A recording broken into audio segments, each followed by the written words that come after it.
Operations Committee in the morning as well, right? Am I right? Then we're having it at 6 p.m. That's correct, Chairperson. That's correct. Okay. All right. So over then to IRBA. Good morning, Mr. Chairman and members of your committee. My name is Fulvio Tonelli. I am the chairperson of the IRBA board. Before I introduce who's on the doing the presentations with us today, I would just like to thank you and the committee and the honourable members of the committee for affording the IRBA the opportunity to update you on the work that the IRBA has done over the past short while, and to welcome any of your questions, which we will answer as comprehensively as we can.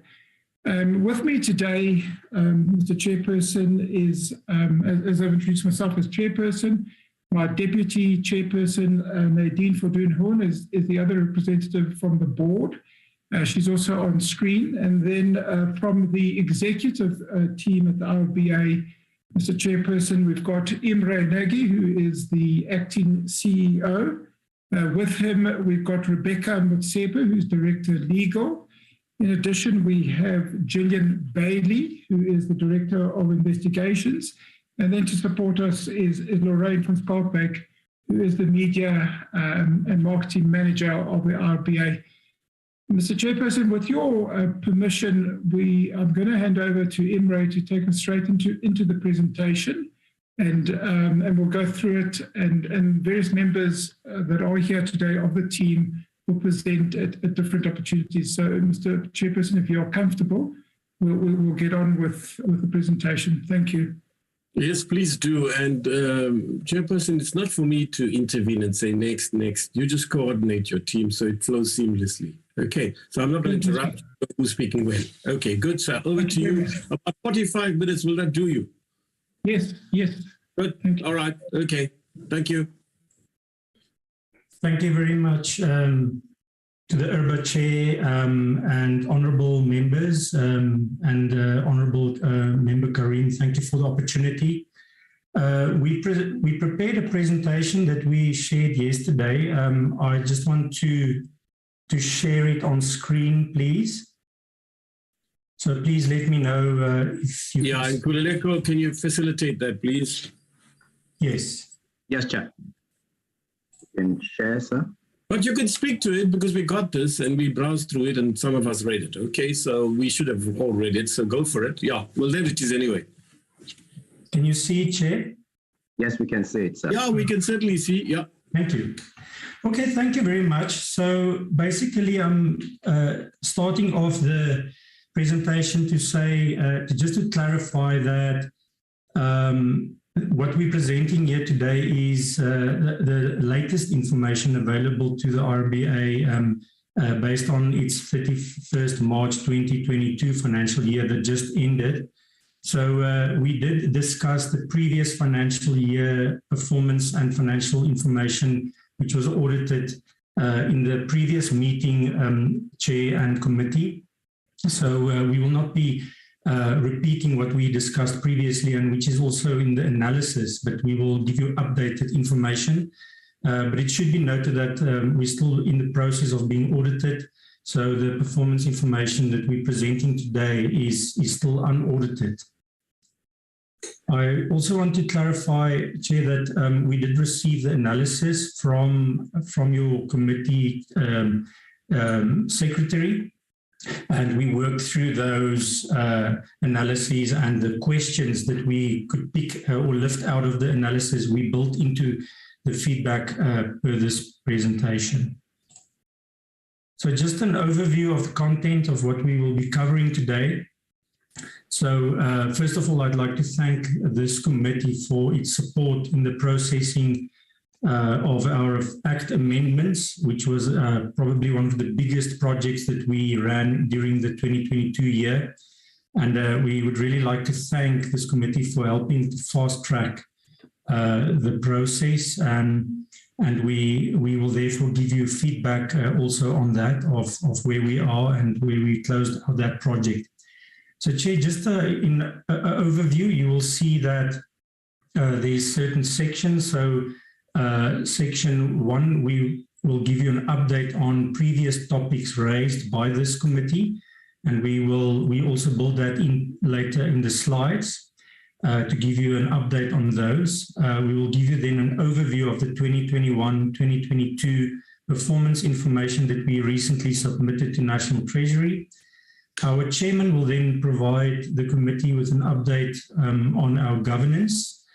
And we will then also provide an update on the latest amendments and where we are, as mentioned just now, and also an update on our latest registry information, the number of registered auditors, etc., give you an update on that and some elements around that. We will also give you an update of where we stand with the mandatory firm rotation, an update on high-profile cases, key litigation, and we'll close off the presentation with an update on our Restoring Confidence project and highlighting some current issues that we are experiencing in executing our mandate. And then we'll open the hand back to you, Chair, for questions. So with that said, I'll dive straight into the update on matters from 18 May 2021 last year. There were questions around and interest shown in high-profile cases, so we will deal with that under Section 7. Also, corruption and the Zondo Commission report, which highlights various public sector state capture issues, which is not always in the remit of the private sector auditors, but where there are implications for our auditors of state entities. And we closely monitor the reports, the 4 reports issued to date. We analyze those, and we've identified there's currently 16 cases against registered auditors that have been opened in terms of the 4 reports issued to date. Also, we will touch on systemic failures, the gap analysis of the broader financial ecosystem. We identified certain systemic issues that impact at the end of the day on audit quality and the control environment, the lines of defense. So we will be touching on that also later on in the presentation in Section 9. Also, we'll give you an update, like I mentioned, on mandatory firm rotation in Section 6, with now less than 1 year away from the effective date. The committee recalls the rule has allowed 5 years before implementation to allow firms and companies to position themselves towards compliance. And we've also seen quite a number of rotations happening, and we'll give you an update on that.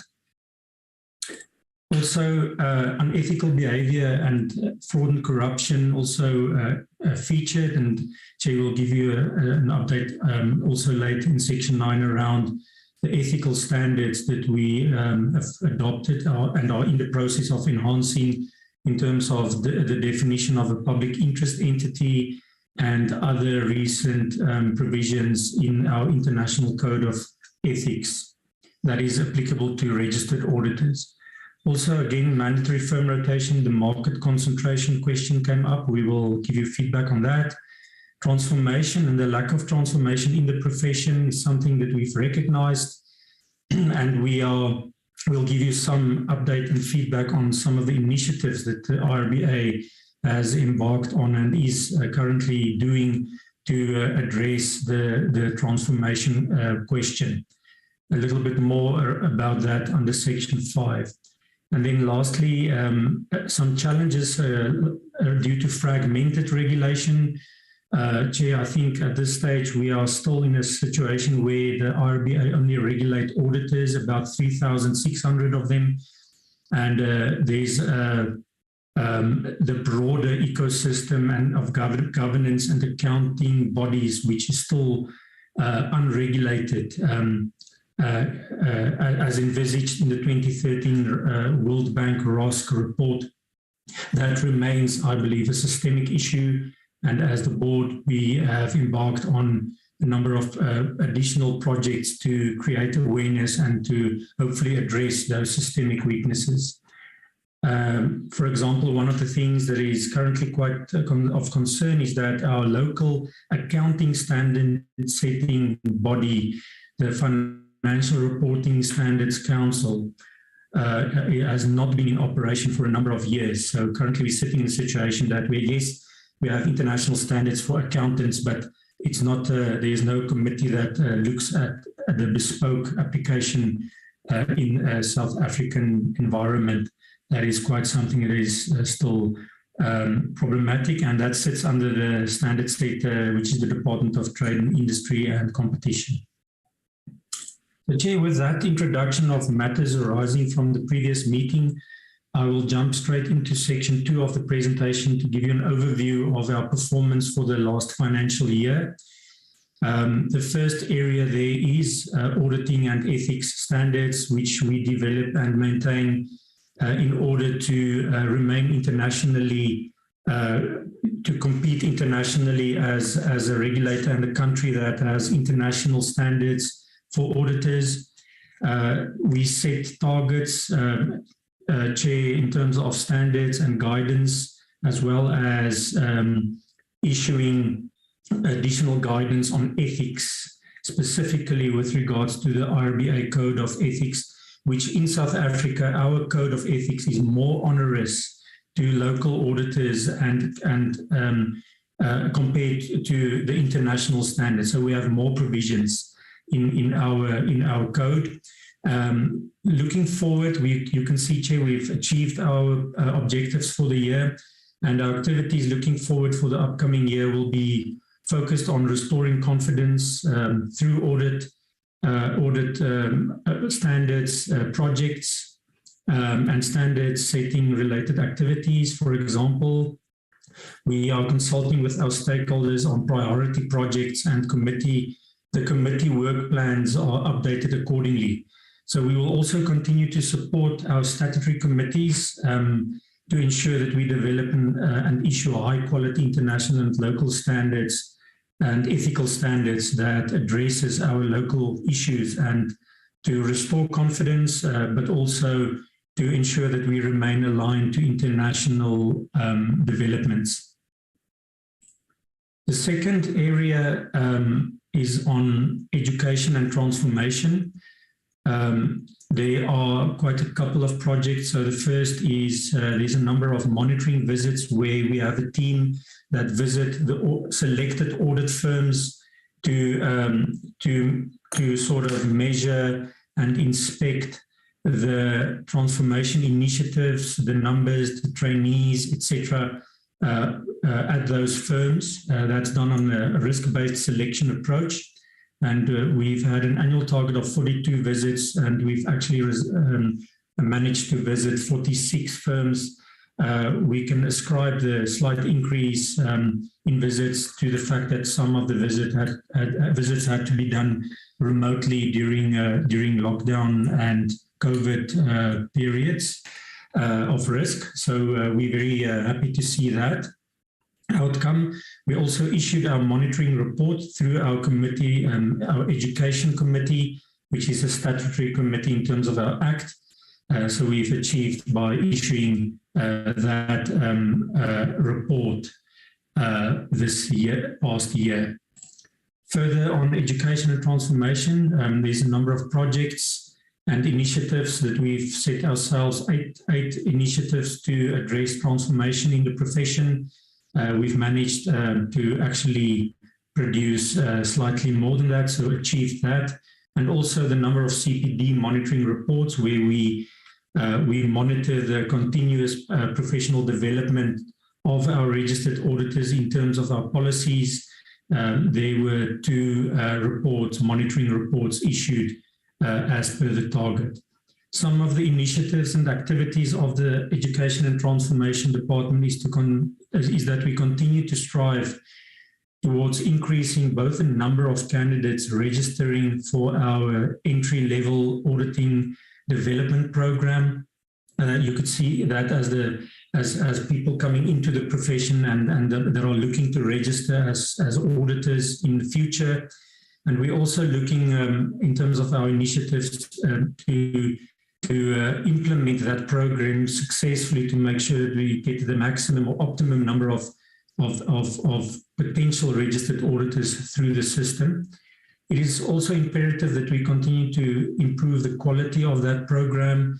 So we have an increased focus on transformation of candidates on that program, and as part of these initiatives to restore confidence in the profession, we have updated our RA branding. We're busy with quite a big project to make the RA branding more attractive, and we've also updated our CPD monitoring process back in 2020, and we continue to implement that new way of monitoring continuous professional development of our existing auditors to make sure that they remain competent and produce quality audits at all times.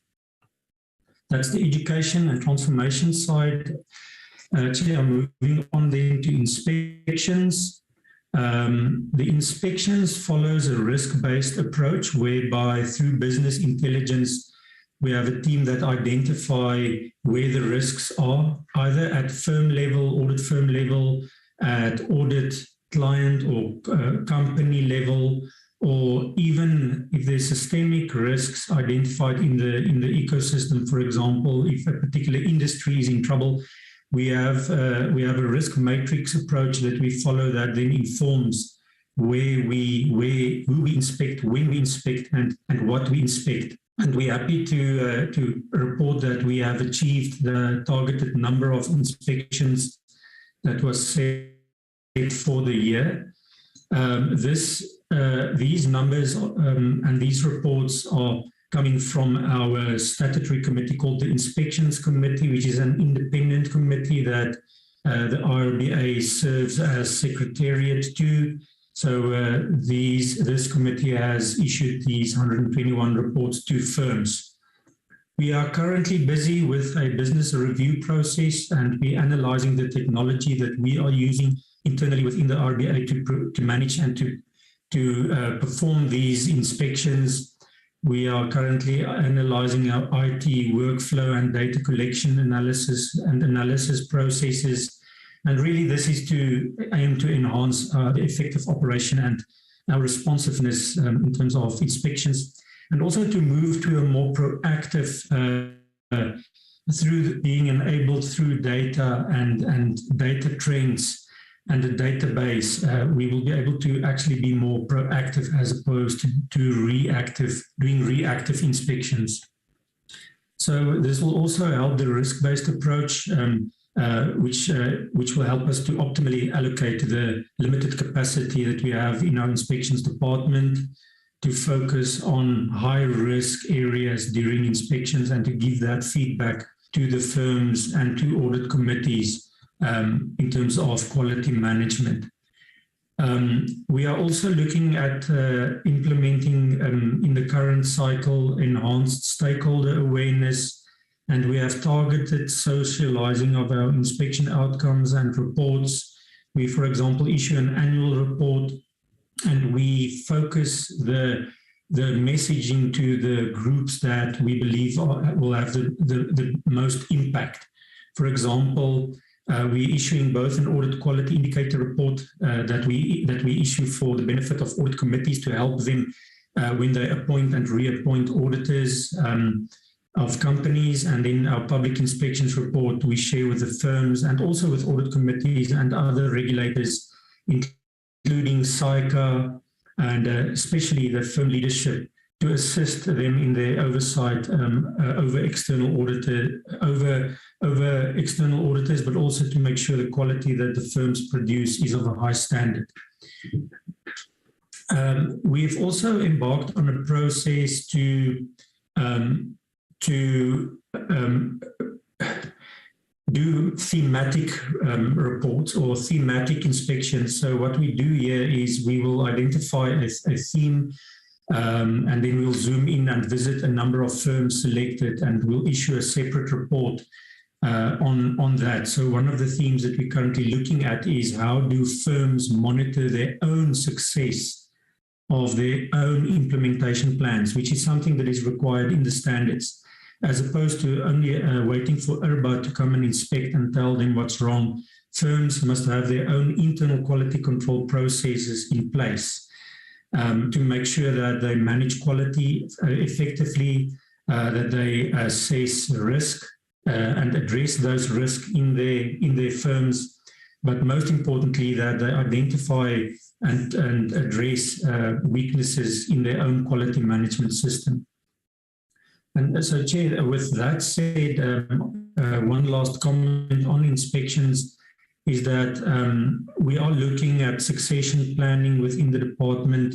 We're busy relooking the gradings of our inspectors because we want to ensure that we can recruit experienced staff to perform complex inspections, specifically seeing that we're expecting the new quality management standards called ISQM 1, which has now been adopted in the country by our board, and which is coming into force in December this year. So it is a total overall of how firms must manage quality. And we are also setting our inspections up to effectively inspect in terms of the new standards. We are currently experiencing a number of vacancies, especially after, you could say, the lockdown scenario has been relaxed. We've seen quite a few resignations, but that will probably impact our ability to meet our set targets for the current financial year. But we have robust recruitment strategies and the recruitment drive in place to fill these vacancies as soon as possible. The next area, focus area, is our investigations.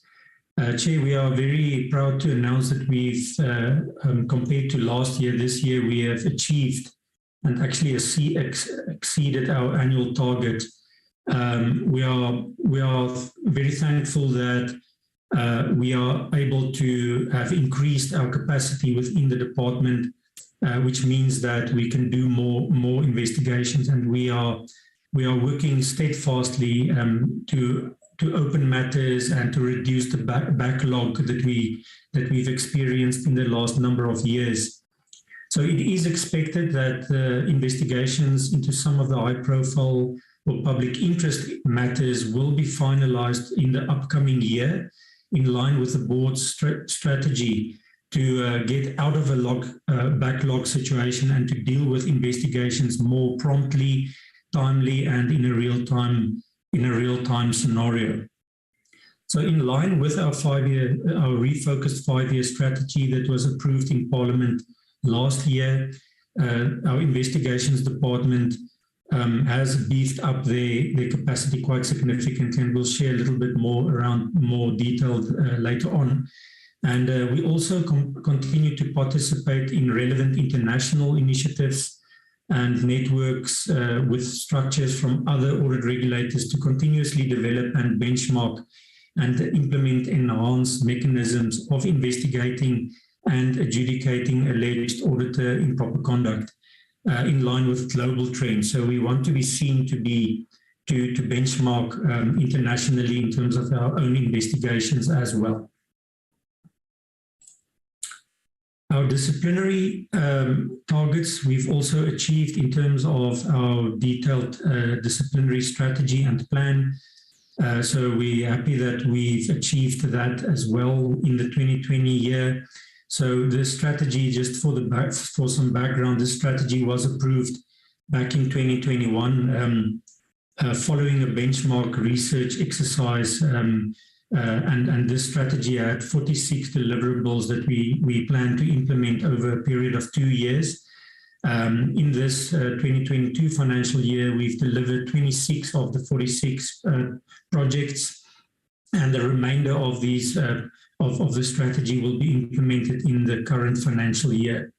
So the purpose of this strategy was to redefine our disciplinary processes, and in particular to ensure that we implement processes that give effect to our APA amendments. So for example, on the finalization of disciplinary matters, the finalization and the outcomes of disciplinary matters it's a positive indication that in the last 2 years, we've managed to close quite a number of disciplinary matters, and we are actively endeavoring also to restore confidence in the auditing profession by taking appropriate action against registered auditors for improper conduct.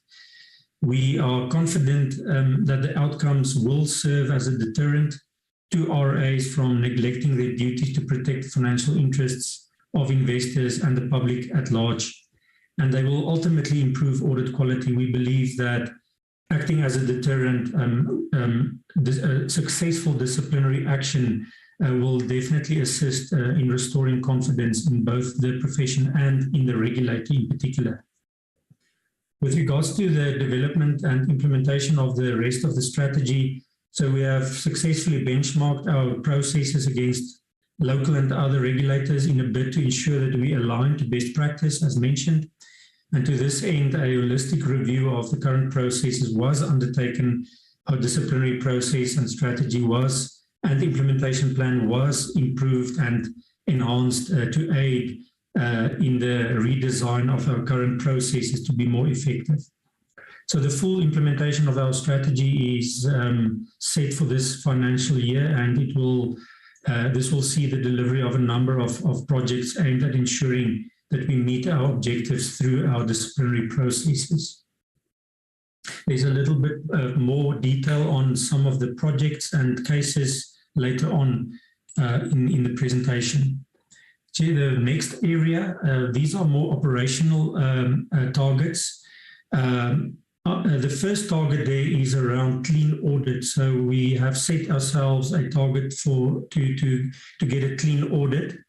So I think what is important to note here is that the year that the clean audit becomes evident is only happening later in the following financial year, around August, when the Auditor General issues its report. So the 2022 year, we only received the audit report and the audited outcomes of the 2021 financial year in 2022. And as you are already aware from the previous meeting, that we did not achieve our clean audit status for 2021 because of the material finding was raised on non-compliance with regards to irregular expenditure. Although we received an unqualified opinion on the financial statements, there was that one non-compliance issue. And maybe for the benefit of the committee, this irregular expenditure was extensively addressed at the previous meeting, which related to both 2020 and 2021 financial years. And following an extensive investigation by the board and management, no fraud or loss was identified. So it was found that the money was appropriately spent and the value was received. The reason for that is that this irregular expenditure related mostly to a technical interpretation of single source procurement of expert external investigators and witnesses. And the irregular expenditure was, we did a huge exercise in 2021 to identify potential irregular expenditure, and we self-declared and reported it to National Treasury, this irregular expenditure, and we also disclosed it in the 2021 financial statements, which was audited. And hence, because of that self-disclosure, we received the non-compliance finding in the auditor's report. The board has subsequently, in terms of the irregular expenditure framework, approved the removal of the irregular expenditure, which is allowed in terms of section paragraph 44 of the framework. So the board, after careful consideration of the investigation, the outcome, and any action and remediation, the board has resolved to remove within the disclosure the irregular expenditure. So going forward, we will be applying for deviation from National Treasury on if we have no choice but to appoint a particular person with a particular skill set to assist with investigations. And at the same time, we are busy with the process of appointing a panel of external investigators and experts that meet our procurement and supply chain management requirements. So we already received such deviation approval from Treasury, and we are grateful for that support. And we have, in addition to enhancing all controls relating to this element to avoid another irregular expenditure in the current year, we remain very hopeful this year to regain our clean audit status.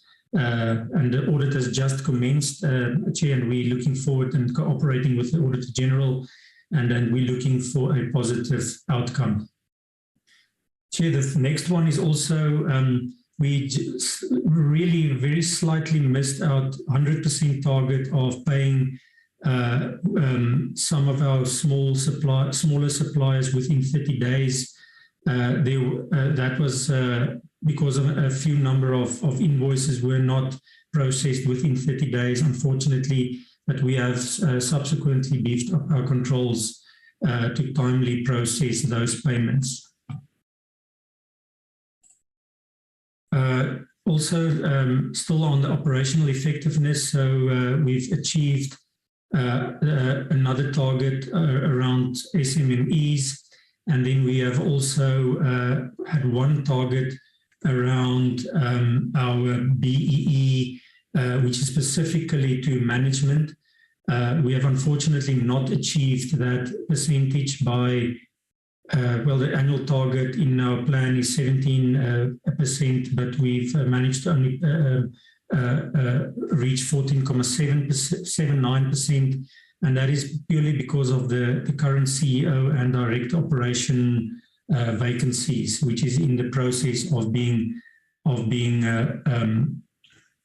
filled, and the chairman will provide more detail around progress in that regard in slide 15. Chair, still operational effectiveness, we've achieved, we're very happy to report that we have achieved our employment equity plan targets, the overall targets for the IRBA. In terms of black, we've achieved 78%, white 21%, and foreign kept at 1%. So we have achieved that. We also have a subset of targets, for example, gender split, as well as disability. I'm also happy to say, Chair, we are sitting around, within the IRBA, around 60% of our workforce are female, and we are very close around our target for disability. I think we have a target of 2. We are a very small organization with less than 100 people, but our target of 2, I think we have met 1.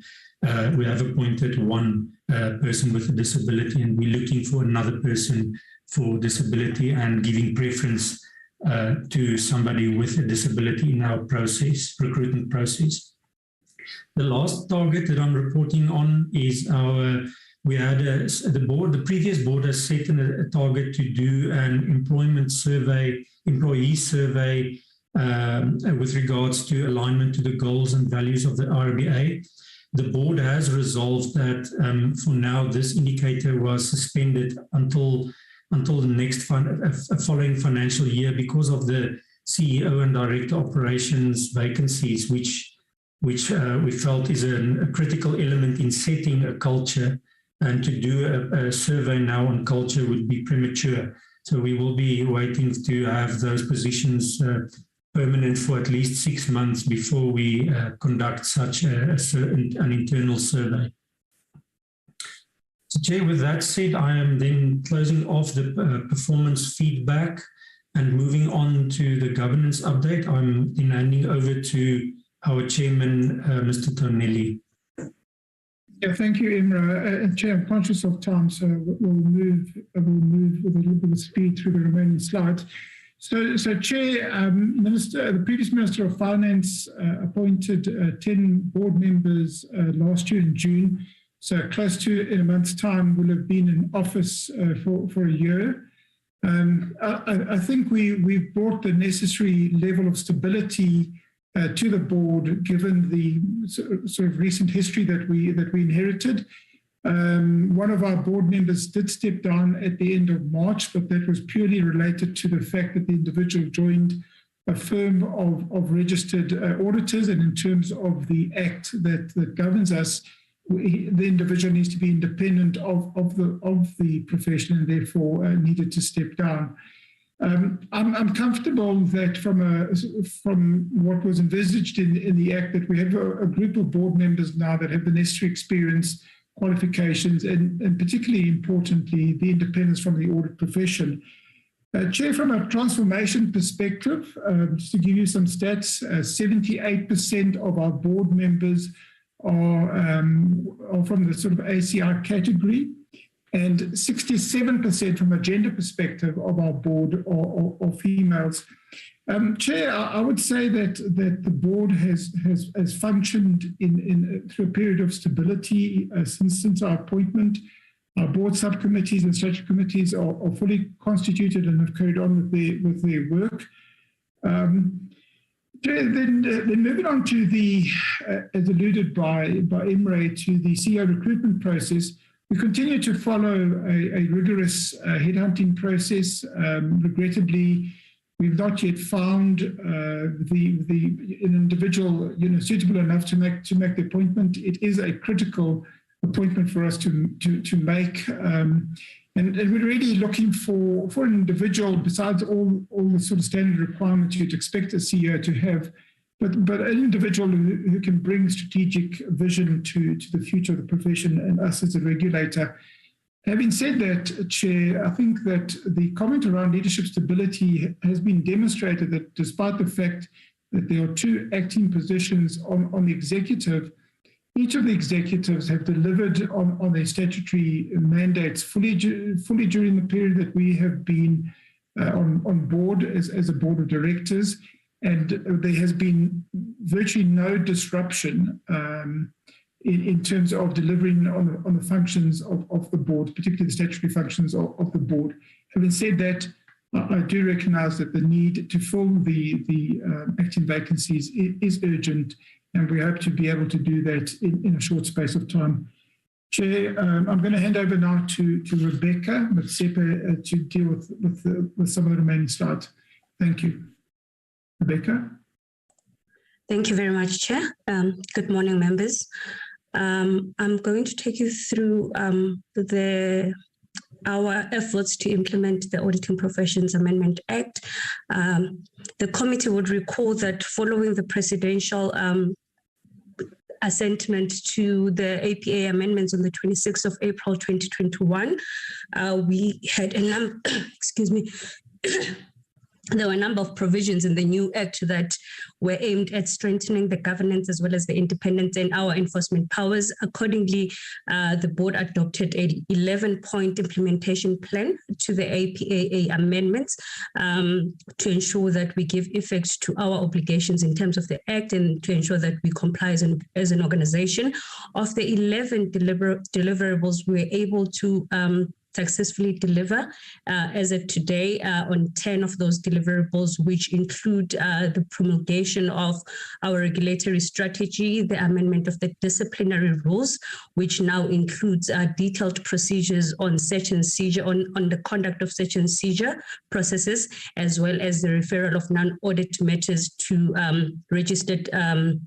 accredited professional bodies, which is currently only SAICA, as well as the POPIA implementation plan, which saw the delivery of around 51 activities in that area. We have also, like the chairperson has indicated, successfully reconstituted our board, as well as our enforcement committee, as well as the disciplinary and investigation committee, to ensure that those committees are independent from the profession, do not have any RAs, as well as to ensure that they have the requisite qualifications to be able to carry out their functions. Chairperson, I did indicate that we've only so far delivered on 10. The only deliverable that is currently outstanding is the board recommendation to the minister in relation to the upper limits of the fines which the minister is supposed to gazette in terms of section 51 as well as 51B of the amendments. Significant progress has been made in that regard, and that research has been a benchmark research has been conducted, inputs collated from internal stakeholders, including statutory committees, and the document has been reviewed by management and is intended to be tabled before the board committee in the next coming 2 weeks, following which then the recommendations will be submitted to the minister for consideration, and ultimately the minister will be in a position to gazette the upper limit fines. We're hoping that the entire process will be done by October this year.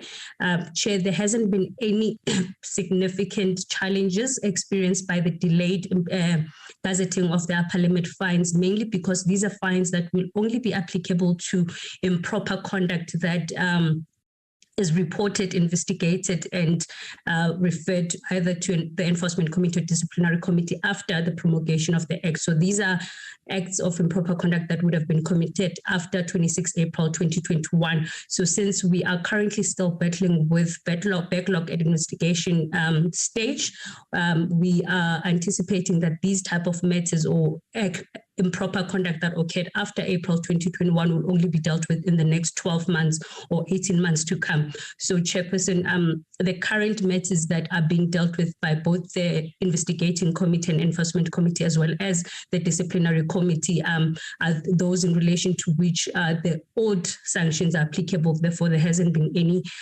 prejudice to either the parties or the processes due to the delay. Chairperson, also, I think one of the challenges that we experienced as we were implementing the amendments was the interpretation of Section 23, which is a transitional provision relating to the amendments. Upon trying to, so what we did is we reconstituted the disciplinary committee to comply with Section 24A, which simply requires that we introduce a pool of a disciplinary committee as well as a panel of 3 to hear a disciplinary matter, and of those members, there shouldn't be a registered auditor. Now, in terms of the previous act, there were registered auditors in the disciplinary committee. What the transitional provision currently suggests is that matters which were referred and in respect of which auditors were charged before the 26th of April 2021 must be heard in terms of the old Act. Now, what this means on literal interpretation of the Act is that the committee that was constituted prior to the amendments should be hearing such matters, which means that committee would have registered auditors, which would be at odds with the amendments and the newly constituted committee.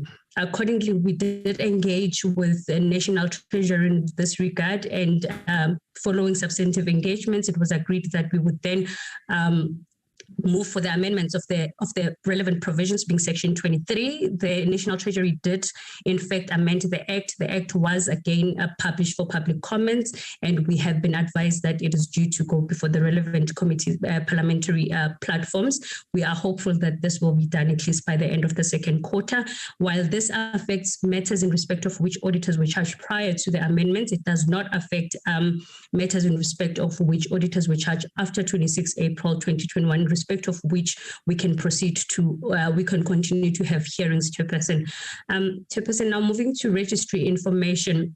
You would note that we have experienced a significant decline in the overall number of registered auditors over the past 5 years. While in 2017 we're sitting at 4,171, we're currently sitting at 3,649, which is a decline of around 12% overall in the number of registered auditors. Of course, this can be attributed to a number of reasons, including the availability of work, the risk that is attended to the profession, as well as immigration in relation to all registered auditors. But what we've noted is that the numbers or the percentages in relation to auditors who perform audit work and sign audit opinions, which are auditors registered with assurance status, as well as auditors who are registered with non-assurance status, being auditors that do not perform audit work. The percentages there have been fairly consistent, with the auditors exiting the register being mostly those that are performing non-assurance work. So you see in relation to the numbers, there's a decline of around 24% in relation to those that were not signing audits in any event, while the decline in relation to those that are performing assurance work is only sitting at 8%. So we're confident that we still have a significant and an appropriate number of auditors auditors available to do the available audit work. Chairperson, if we can move to the next slide, thank you. In relation to our demographic, both race and gender percentages have remained quite constant or static over the past 5 years, with our RAs being mostly white male. While we have remained a little bit static, we have shown a little bit of improvement in relation to females, which we are now almost reaching a 30% mark. Of course, we are not very happy with the 30% mark or the overall numbers in this regard. And accordingly, we have adopted a number of measures, as the acting CEO indicated earlier on, that there were a number of transformation measures that were adopted in support of our annual performance plan. And this, Chairperson, includes the redesign of the audit brand to make sure that the profession is attractive again to our accountants, but also it includes the expansion of the pipeline. And this part of this is bringing in more professional bodies. So currently we only have SAICA as the accredited professional body. So our pipeline comes from SAICA. So we do have the ACCA that is currently in the process of accreditation, with their application having made significant progress. We're hoping that once the accreditation goes through, we will see more movement and in regards to the pipelines and those auditors that are entering the register, Chairperson. Also, we do have the audit development program, and we've recently adopted the audit development program reload, and which has shown some significant changes or significant progress in relation to our numbers. You will note that, Chairperson, for the past 24 months, notwithstanding the fact that there was COVID and a whole lot of immigrations around the accountancy profession, we did not have any deregistration in relation to those candidates that were registered as RCAs. In the same light, we have managed to achieve a 95% retention over the past 5 years, while we have experienced a slight decline in the overall number of RCAs over the past 5 years. The past financial year has shown an improvement of around 27%. And Chairperson, if you look at the demographics, both gender as well as race, in relation to our audit development program, which is the pipeline, you will note that the numbers are quite the numbers are quite better in comparison to our current audit population, which indicates a 53% of the candidates being female, as well as 45% of the candidates being Black. So, Chairperson, we do hope that as the candidates that are registered as RCAs move up and are actually registered as registered auditors, this will see some dilution of the actual RA population numbers, and we'll see some improvement in relation to transformation. Ms. Motsepe, can I just interrupt? You're speaking at enormous speed, maybe even faster than I, when people say speaks too fast. And you give us a very good input. What is worrying me is your team needs to know you're at slide 20 of 32 and you've exceeded your 45 minutes. But look, it's not the end of the world. We can give you 15 more minutes. But if you can manage the time, you know what happens. You know these things too, right? After an hour or so, its concentration begins to fade, right? Especially the opposition members from the DA and so on. They don't have the concentrated powers that we have at the ANC, which is why we govern this country. So, we have to think of the opposition members and their meekness. They begin to crumble after an hour. So shall we give you an extra 15 minutes? If you think I'm joking about the opposition members, I'm not. But they can't reply. They can only reply in question time. Okay. I'm being facetious, of course. Right, go ahead, please. But can we round up, Chairperson, in the next 15 minutes or so? Because many of us, well, I hope all, but many of us have read this, right? But do go ahead, 15 minutes more from now. Thank you, Chair. I'm going to pause there. I was moving fast in the interest of time, and I do apologize for that. You're doing very well indeed. Very clear. I'm going to pause. But don't be intimidated by the Chairperson. Go ahead, but in the next 15 minutes, please. Thank you. Also. Thanks, Chair. I'll pause here and hand over to the CEO. Thank you, Rebecca. Thank you, Chair, for providing us a little bit more time. So, Chair, on the mandatory firm rotation, I'm not going to talk about the background of where it's coming from and what it's trying to achieve. But we did an exercise in February where we looked at listed entities in particular, and we found that we did a desktop research exercise, and we found that 61% of listed companies have already rotated and will be in compliance with mandatory firm rotation come the effective date of 1 April next year. So we're just a little bit less than a year away from the effective date. It means that there's 39% of companies that will not be in compliance next year, April. So what I've done, Chair, is I've written to all the firms. There's about 10 firms. What's happening to my slide? So we've written to about 10 firms that to make them aware that there's 1 year left and they need to make sure that they get out of or rotate off those audits. We've also written to the 5 licensed stock exchanges, and Chair, we've received letters back from them confirming from all of them that they are aware and that they are on track in terms of compliance. What is encouraging on MFR is that we are seeing signs, even though it's still not effective, that there are some of the mid-tier firms that are coming or positioning themselves to take on some bigger audits. And we've also seen some joint audits developing, Chair, to address diversity, which is one of the objectives of mandatory firm rotation in addition to independence. So, Chair, there's no immediate concerns for us now around major non-compliance come 1 April next year. Chair, a very high-level overview on high-profile cases. These are some of our key high-profile cases. We have EOH. We anticipate tabling out the investigation before the investigations committee in May, so later this month. On the Bosasa, we are tabling the investigation also later this month. On Tongaat, we anticipate finalizing this investigation by the end of this year.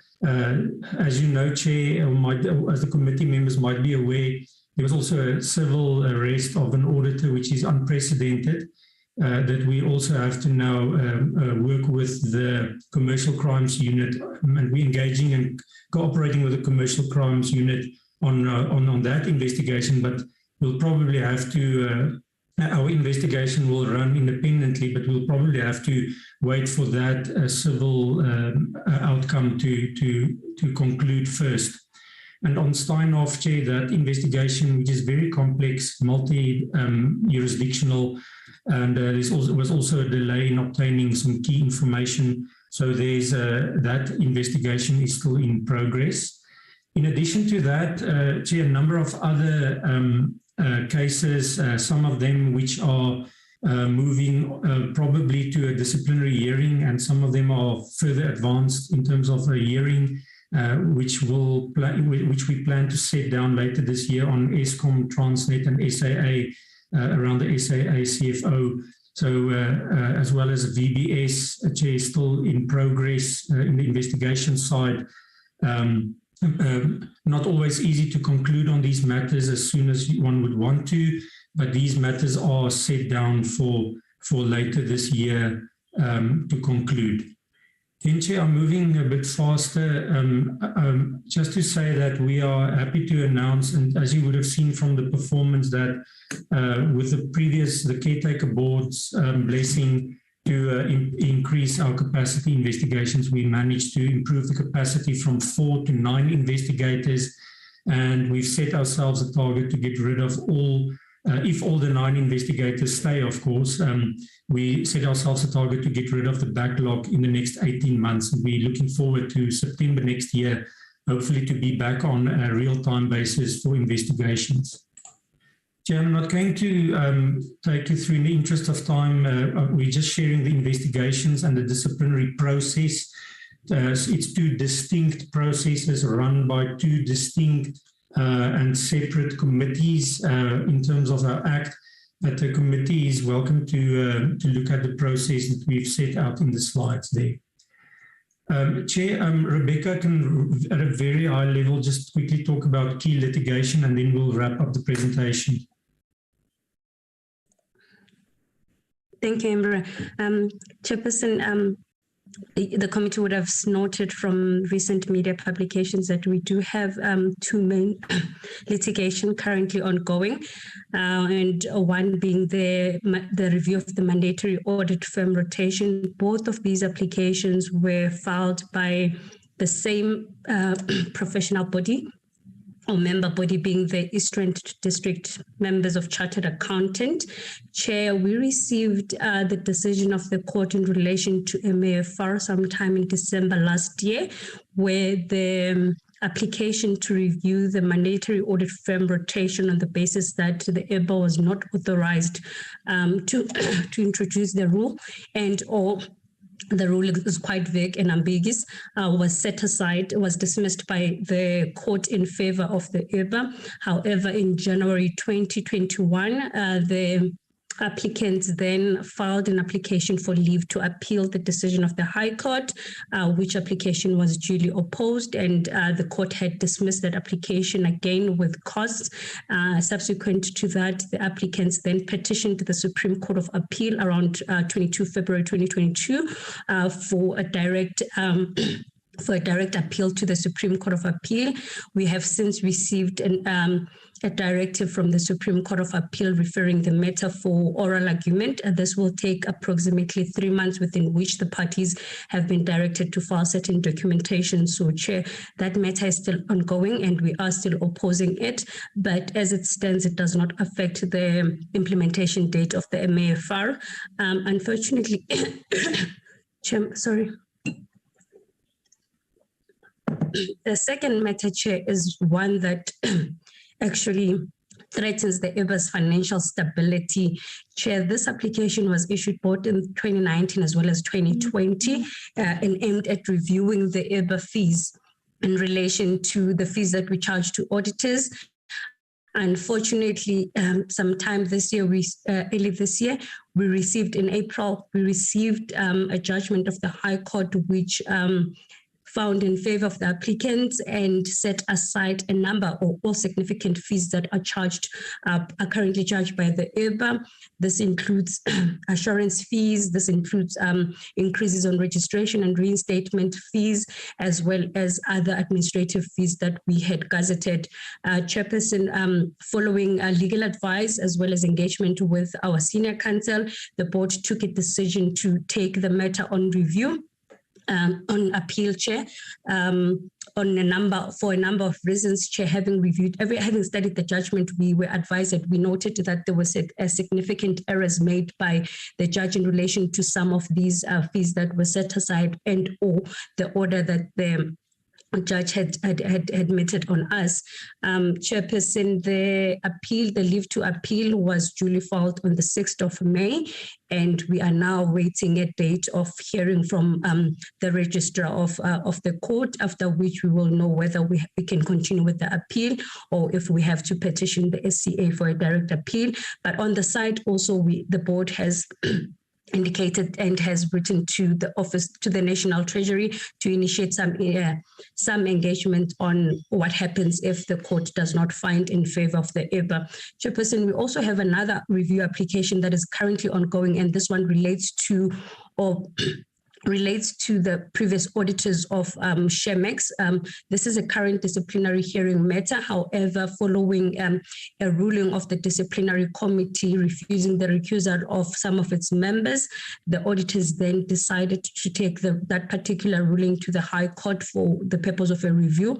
But they don't only seek to review that particular ruling, they seek to set aside the entire disciplinary process as well as the charges. Chairperson, we have opposed to that particular application, and it is anticipated that the matter will be heard around October. Thank you, Chair. I'll pause again here and hand over to Imre. Thank you, Chair. We'll now wrap up this presentation. So, Chair, just to note to the committee that the board, in its 5-year strategy and annual performance plan, have embarked on a Restoring Confidence project. Without going into the detail, but basically this project has 3 spheres, which basically deals with reforms in the auditing profession to improve audit quality, but also to address the broader ecosystem So we have a work stream that looks at what are the gaps in the broader ecosystem through engagement with our broader stakeholders to see what the recommendations we can make in terms of strengthening the entire ecosystem, which again talks to comprehensive regulation, for example. So, Chair, we're also looking at our own systems and capacity and funding models, etc., internally to make sure that we remain sustainable and that we remain future fit as a regulator. Some of the projects restoring confidence, which is significant, is the new standards that the firms are required to implement by the end of this year. So, Chair, we will be. It's important that we remain ready to inspect and also to regulate in terms of the new quality management standards. We're also engaging with the ACFE, the Association of Certified Fraud Examiners, regularly to talk about how fraud examiners can actually be incorporated in the auditing process to make it easier for auditors to spot fraud-related risk factors during the audit process. And we've also, as mentioned earlier, Chair, we're issuing annually an audit quality indicators report with comparative information that will help audit committees engage on audit quality with audit firms. Chair, at a very high level, as envisaged in our Act and in our vision, the IRBA must remain an internationally recognized independent audit regulator to ensure that international standards and enforcement of auditors happen in South Africa. So we therefore participate, cooperate and contribute and also influence important international organizations, standard setters, and there's a particular body called the International Forum of Independent Regulators, IFIA, that comprise 54 countries. We are very proud to represent Africa as a board member on that committee. We were re-elected in 2021. I'm also chairing the Audit and Finance Committee of that international body, and we were re-elected in April last year.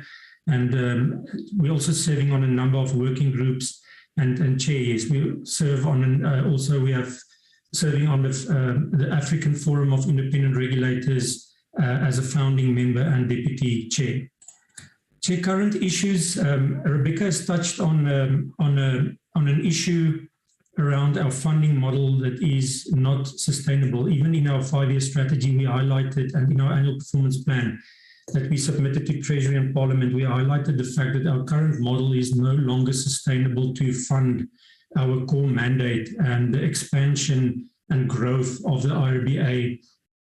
With all the failures and everything happening in the risk in the system, there's an expectation that we, as a regulator, we do more. However, for this next financial year, we had to cut our budget by about 30 million because the things that we wanted to do to address the current issues in the environment, we just didn't have the funding for that.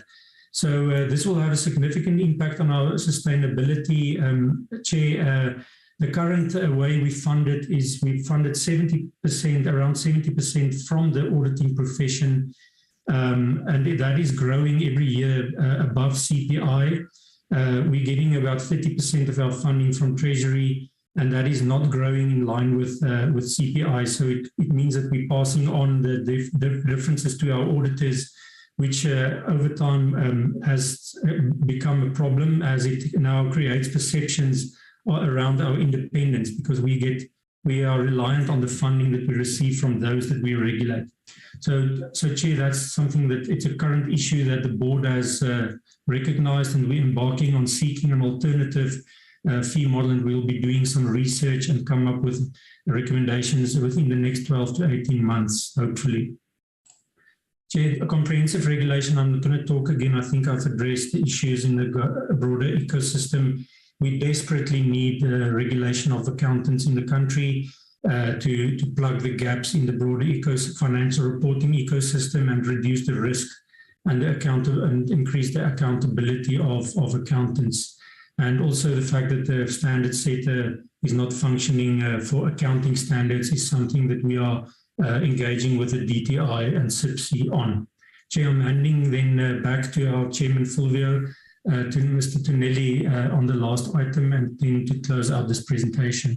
Thank you. Thanks, Emre. Chair, in the interest of time, the only point I want to make under that last bullet there is really that we are in urgent discussions, ongoing and urgent discussions with National Treasury around matters related to executive remuneration.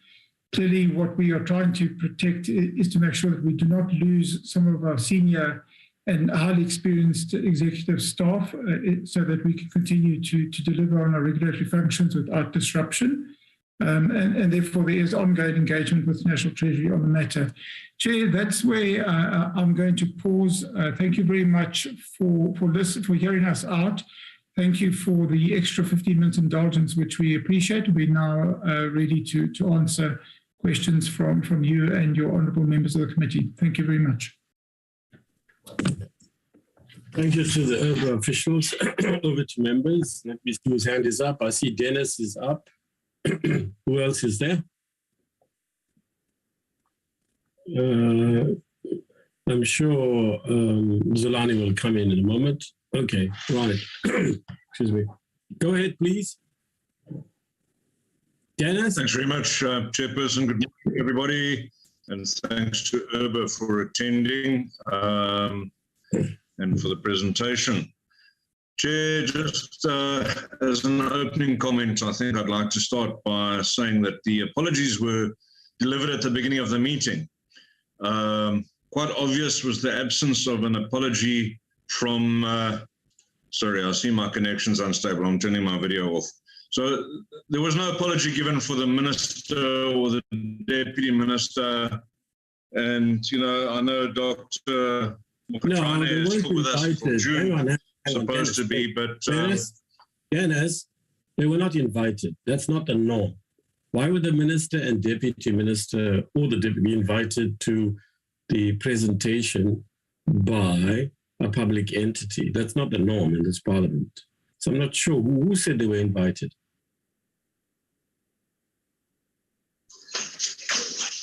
Chairperson, with respect, I think that, you know, as the National Council of Provinces, we have oversight over the executive. That much was reasserted in the session that we had at the end of January. The actions of the minister where he fired the entire board and the various issues around the then CEO that led to the fact that we need Mr. Nagy here as acting CEO, and he's doing a fantastic job, so well done on that. But, you know, I do think that there are some political questions that need Nagy or Mr. Nagy. So, yeah, I would have expected somebody at least from Treasury to give us an update. Yes, Treasury. The operation. Dennis, can we just deal with this point of view? Really, no one invited, and notice you could have written to me or phoned me or WhatsApp me and said, look, I want to invite them, and we would have negotiated around that. So let's say there's no need for an apology, but let me look here on the list. I imagine Treasury is here. Nkululeko, can you help me? Who's here from Treasury? No. All right, Dennis. You should put this in a way of a WhatsApp or on a chat group, and we should table this for discussion. But as I know, there is no decision taken by the committee. And Nkululeko, can you check this in our minutes? That we will invite the minister or deputy minister. But if that's the view of the majority, then so be it. We will do that. We can't do it this term, but certainly in the early next term. We can certainly do that if that's the view of the majority. But an official of Treasury is meant to be, as they well know, we raised this with them in 2014, for every public entity falling within their purview, which appears before this committee. And that has been the case. I see Karen Murray is here. Okay, Karen, can you at the end of the meeting respond to any questions directed to you in regard to Mr. Dennis Ryder's matters? So she's here, so that's perfectly normal. So if you want the minister or deputy minister here, fine, request it. Secondly, there are many ways one can hold the minister to account for what's happening in IRBA, okay? So you could take a question in Parliament, in the House, or we could write to the minister to explain. That may well have been a decision we took but didn't follow up of, which between the secretary and myself, we take ultimate responsibility for. But in Kuleleko, I'm giving you 24 hours, right, to find out whether any such decision was taken to call the minister or deputy minister, or any practical action was decided on, which is your task to draw the attention of this to the chairperson, and we will act on that, Dennis. In the meanwhile, can we just focus on the issues, please? Noted, Chair. Perhaps we need to do our mandate then as well, but that's fair enough. Thank you. I'll move to the presentation then. So thank you for the presentation.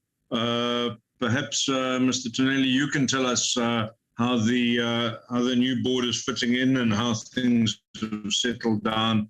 And I think you've kind of touched on it, but have we introduced the stability that the minister was hoping to obtain? The point that you made about the CEO position, where you are in the process of headhunting. It has been a bit of a revolving door process or situation for the last couple of years with Mr. Gullis and, of course, Mr. John.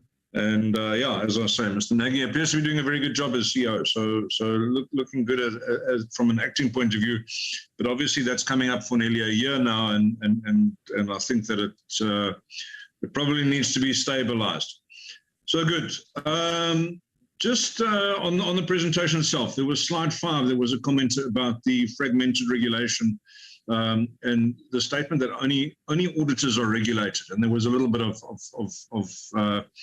fleshing out of that statement a little bit later. And there was also a reference, Mr. Nagy, to a World Bank report, where you detailed that there was actually a recommendation that there be deeper regulation that happened.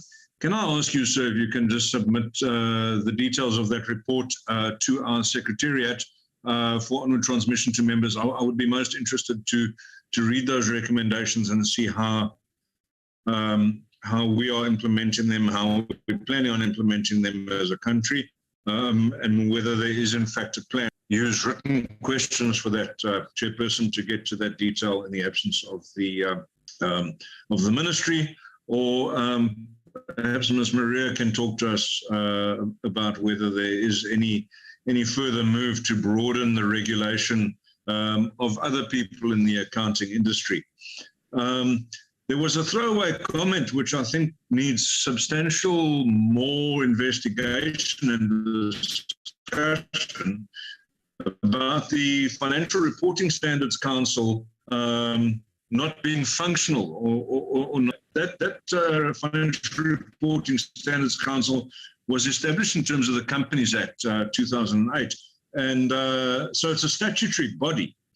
It can't not exist, especially after 14 years after the Act has been implemented. It falls under the Department of Trade, Industry and Competition, but I do think that and I'd like to hear a little bit more about that. What's happened segues me quite nicely into the next issue that I'd like to raise. And I trust, Chair, you're going to give me the extra 15 minutes like you gave to IRBA.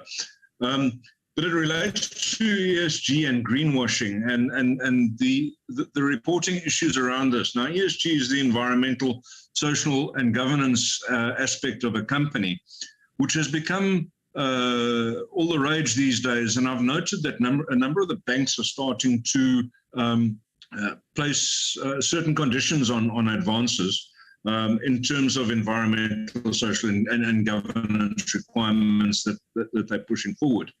And of course, many entities have been accused of greenwashing.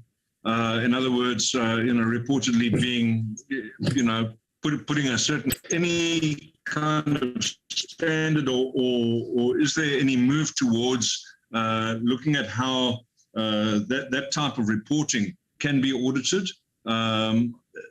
It's a fairly new trend, and I'd be most interested to hear how we're doing with that. Right, so the amendments to the Act that have gone out, a little bit of comment on the impact. I suppose a lot of it is too soon to tell, But obviously, as the NCOP, that's the main focus of our business, is having oversight over the impact of legislation. And I mean, yeah, so probably just on what the standing committee or the portfolio committee would be interested in. But in terms of those new regulations and the amendments to the Act, etc., if you can tell us, how those have been going on. And I noted from one of the slides as well that you said that you were awaiting further amendments from Parliament. Now, that's quite interesting. We've just done an amendment. Perhaps you can enlighten us what further amendments are now needed so soon after that amendment. So bring us up to speed, and perhaps we can hear again from Treasury where those amendments are in terms of the process, and how soon we can expect to at length about the impact of the court outcome.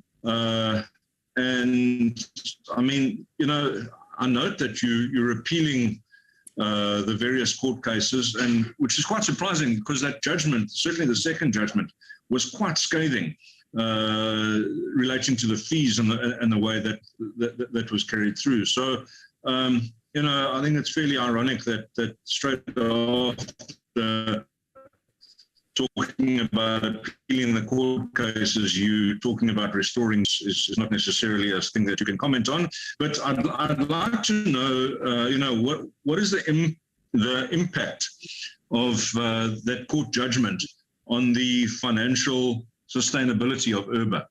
Because obviously, if the court is saying the fees that you're asking for are way too high, the increases in fees are unsustainable. So this is the impact of that going to be. I'm assuming that you'll need assistance from Treasury in order to repay some of those things. Has that been quantified as yet? And yeah, I think the financial impact on the sustainability of IRBA is quite deep. Adding to that irregular expenditure, and I mean, I'm sure you're used to the opposition parties jumping up and down about irregular expenditure, but, having seen the explanations on that 10.8 million irregular expenditure in 2021, I must be honest, and I have some sympathy for the situation, because it related to procurement and procurement of. Now, you've applied for a deviation, was the one comment, and then you've also said that you've established a panel of experts. And I'm quite interested to know, again, looking at the NCOP's role in terms of exploring the impact of legislation. So it's obviously the PFMA that's causing you to trip up there, and the process is there. But I would have thought that it would have been reasonably simple to set up a panel. And I know that when I was in local government, that was part of the way that we dealt with the need for a panel of people to advise us, and then we chose from the panel depending on the skills required. I would have thought that would have been quite straightforward, because I don't believe that the regulatory body for auditors should have irregular expenditure. But is there a big flaw in the legislation as it sits at the moment that you need to apply for the deviation, or is it just a case of there are ways to make sure that you comply with the law, and it just wasn't done in terms of that? My last question, Chair, relates to the mandatory rotation of auditors, even though it hasn't yet been legislated. And the fact is that you say that there are only about 10 listed entities that are out of compliance. What is the impact of this on competition? Because I mean, essentially the fact is, an auditing firm, if you're of a certain size, you're now almost guaranteed of business. What's that doing to the standards of auditing, and the levels of compatibility with the businesses that are being audited? have you seen a downturn as a result of this mandatory rotation, which is what I would have expected? Chair, thank you. Are you still there? Hello? Is it just me? I'm here, but I'm done, Chair. Right, thank you. Yeah, look, I don't know if it's just me, because I'm also having problems, but you kept fading and coming back in. But we were able to follow what you said. So I don't know if that was the case for others or simply me, but even if it is the case for others, it doesn't mean that we heard most of what you said. All right, Zolani? Hey, Chairperson, good morning to you and good morning to the members. Morning to you, yeah. Yeah, and also let me welcome the presentation by the board members led by their chairperson. Chairperson, let me start off by confessing that it's for the first time that I hear about this body. I didn't know that it exists. And I wouldn't be surprised that it doesn't have a footprint in the country. Maybe it is just located there and it operates from an ivory tower. And the reason why I'm saying that, Chair, is that the auditing practice in South Africa is linked to the middle class as well as the high class.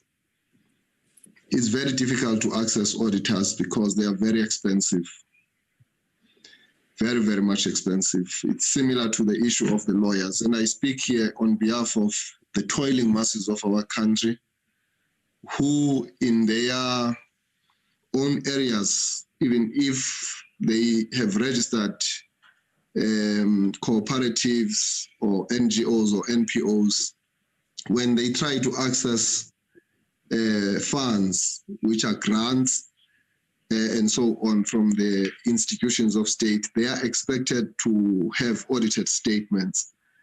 And whenever they approach auditors, the auditors are very expensive. They are inaccessible, very expensive.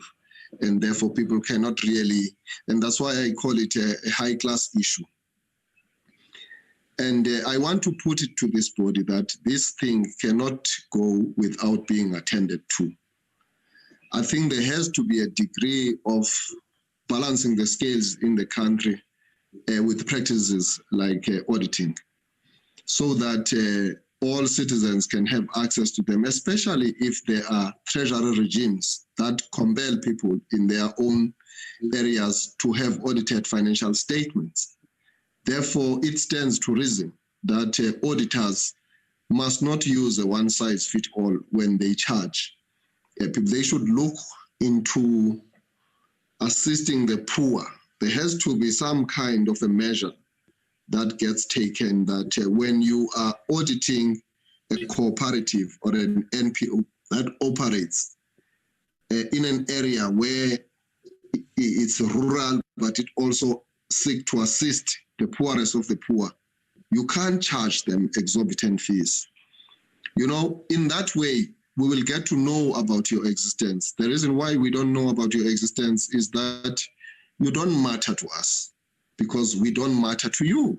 You are not there for our people when they need you most. And institutions like this, which are established through an act of parliament, must actually find resonance with our communities down there. So you are a new board. And I think in one of your slides, you are talking about transformation. And I think you must talk about transformation in broad terms so that it includes this, what I'm talking about. Because we are only to turn the corner in this country if we have a new approach to issues, which is very robust and which is very revolutionary, which takes the interests of the ordinary South African, you know, into a priority mode. That's the first thing. Then secondly, Chair, it's good that we do have a body that regulates auditors, because auditors, I think, in a market like ours, they get manipulated to favor the capital so that the capital can get away with murder insofar as brutal exploitation. So if the books are cooked and the auditors are making those books to pass the test, then we're losing a lot of money from the fiscals, money that we will never realize as the poor communities of our country.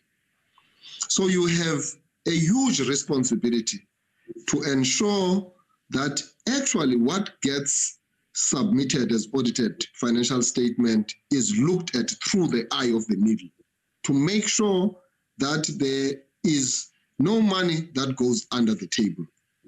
And I believe at the moment, with what we get in the national fiscus of 1.3 million, I think we are being undercut big time, Chairperson. And this structure must therefore look into that question. I believe an economy of ours cannot be collecting a mere 1.3 trillion. We are a huge economy.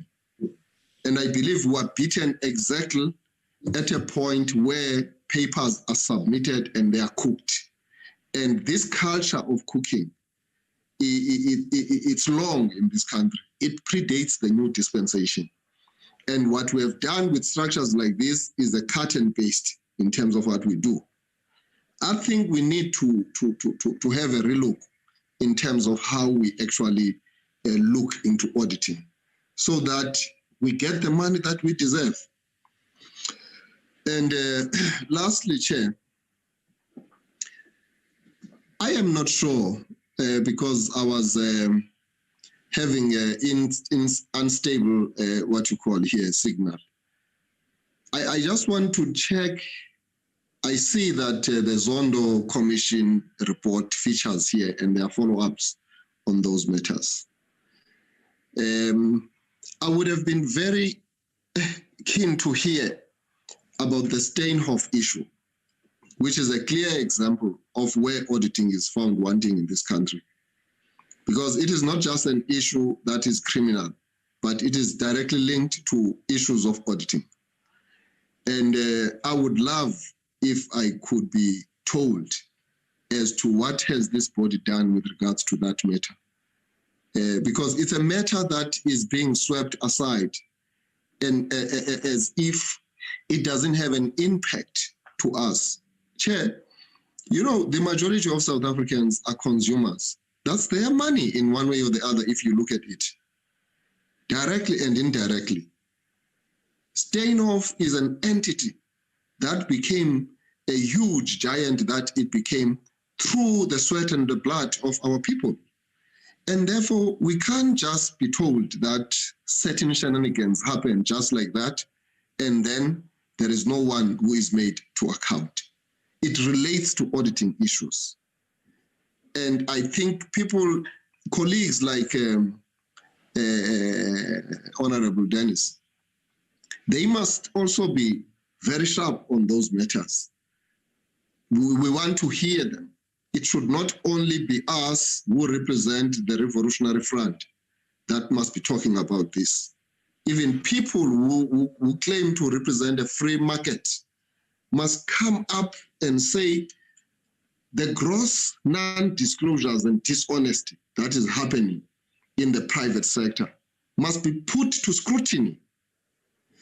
And I'm saying, Chair, that I'm excited that I now know that there is a body like this. And I'm here as a member of parliament who comes from the Eastern Cape. And I also happen to be a leader of Contralesa out there.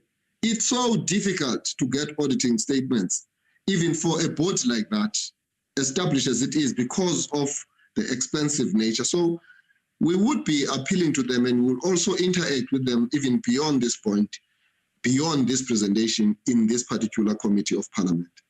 So, Chair, I'm looking forward to these answers because they will be helpful in terms of the expectations of transformation insofar as auditing landscape in South Africa. Thank you, Chair. Thank you. Is anybody else? Nope. Okay. So I'll come in here. And if anybody else wants to speak after me, of course they can do. So the first thing that I don't understand is the Auditing Professions Amendment Act was passed ever so recently. And as I understand it, you as IRBA and National Treasury worked very closely on the bill. And in fact, as I understand it, you had quite a big hand in the processing of the bill. So obviously when we pass bills, it's only in the implementation that you discover gaps. But in this case, because you had such a big hand in shaping the bill as I know it, why were you not able to foresee the practical issues that will arise and the gaps? And maybe Treasury's Karen wants to answer that as well. Couldn't they see it, right? Now, on the MAFR, you know, those of us, well, there's Dick ladies in and out of this meeting for practical reasons. And then those of you who were here at the time that we considered it in Parliament, we supported it, but we felt there should be more negotiations between the auditors vigorously opposed to it and IRBA, because we are concerned that these big wigs will take the matter to court and they got huge funds as against IRBA and the state. But what happened, and I'm a bit surprised actually. You know, people tell you how often they do, especially it's big capital, that the skies will fall and crash all of us if we do what we plan to do in respect of transformation. And they threaten to take you to court and so on. Well, sometimes they do and sometimes. But it's interesting that the threat, so to speak, in court is not as widespread and as strong as it was threatened to be. So in that regard, I'm making an observation, not a question. Now, you know, I agree with Dennis that what seems to be there on the surface is, and by the way, colleagues, I hope we've seen Poppy Ntaka's excellent, once again, overview, and many of the issues she asked you have responded to. But there might be things, Poppy, that you think haven't been answered. So you can either put it on the chat group, since you seem not wanting to speak. If you don't want to speak, just put them in the chat group. But as I see it, they have responded, even if sometimes not adequately, to most, if not most of your questions, really. But if you or anybody else thinks one or other question or more haven't been answered, put it down, or has been inadequately, I'll put it down in the chat group, or you can raise it yourself. Poppy or Esther Moorbeck can do it also. She's the content advisor.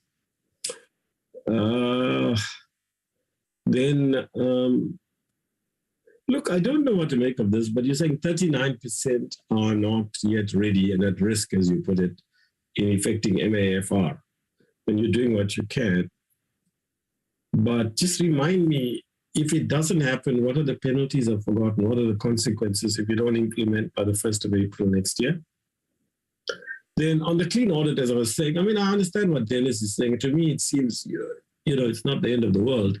But as IRBA of all people, obviously you'll agree a clean audit is indispensable to you, like it is to Treasury. I mean, otherwise you lose credibility, and then people who fed up with you also use it to hammer you, even though there's a technical understanding that I think makes sense to me, at least on the surface. Then on the Steinhoff matter, my comrade has covered me. You know, we as a committee in the last term, for those of you who weren't there, argued that both Steinhoff and VBA should be investigated. I see it's only by the end of this year that you might get something going, but we can only urge you. Can you tell us? You can't tell us, obviously, what the content of the issues are. We can't ask you any more than we can ask a NPA to give us a substance of their case against somebody. But you can tell us a bit about what are some of the handicaps in the way of proceeding more effectively. Then you move from 4 to 9 investigators. How many investigators do you think you need in terms of the new powers given to you by this parliament? I don't understand this. Maybe you explained it and I didn't catch it, but in the Zondo Commission reports, you said this is not the remit of private sector auditors. Are you saying that with state-owned entities, there are no private sector auditors? Or in the whole of the Zondo Commission, no private, like Busasa, for example, or you're investigating that. Okay, let's jump there. But that is mentioned in the Zondo Commission report. One of the volumes is actually on the Zondo. So I don't fully understand this sentence, but okay.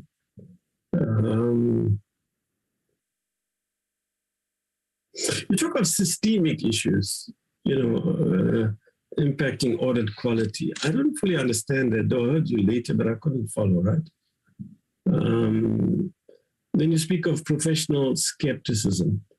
What are you referring to there? I think I know. Perhaps you can explain. The ShareMax issue has been going on and on and on forever, really. I know in the previous 5-year term, on the other side, National Assembly side, there was a DA member who knew a lot about this and would challenge you for those of you who attend those meetings.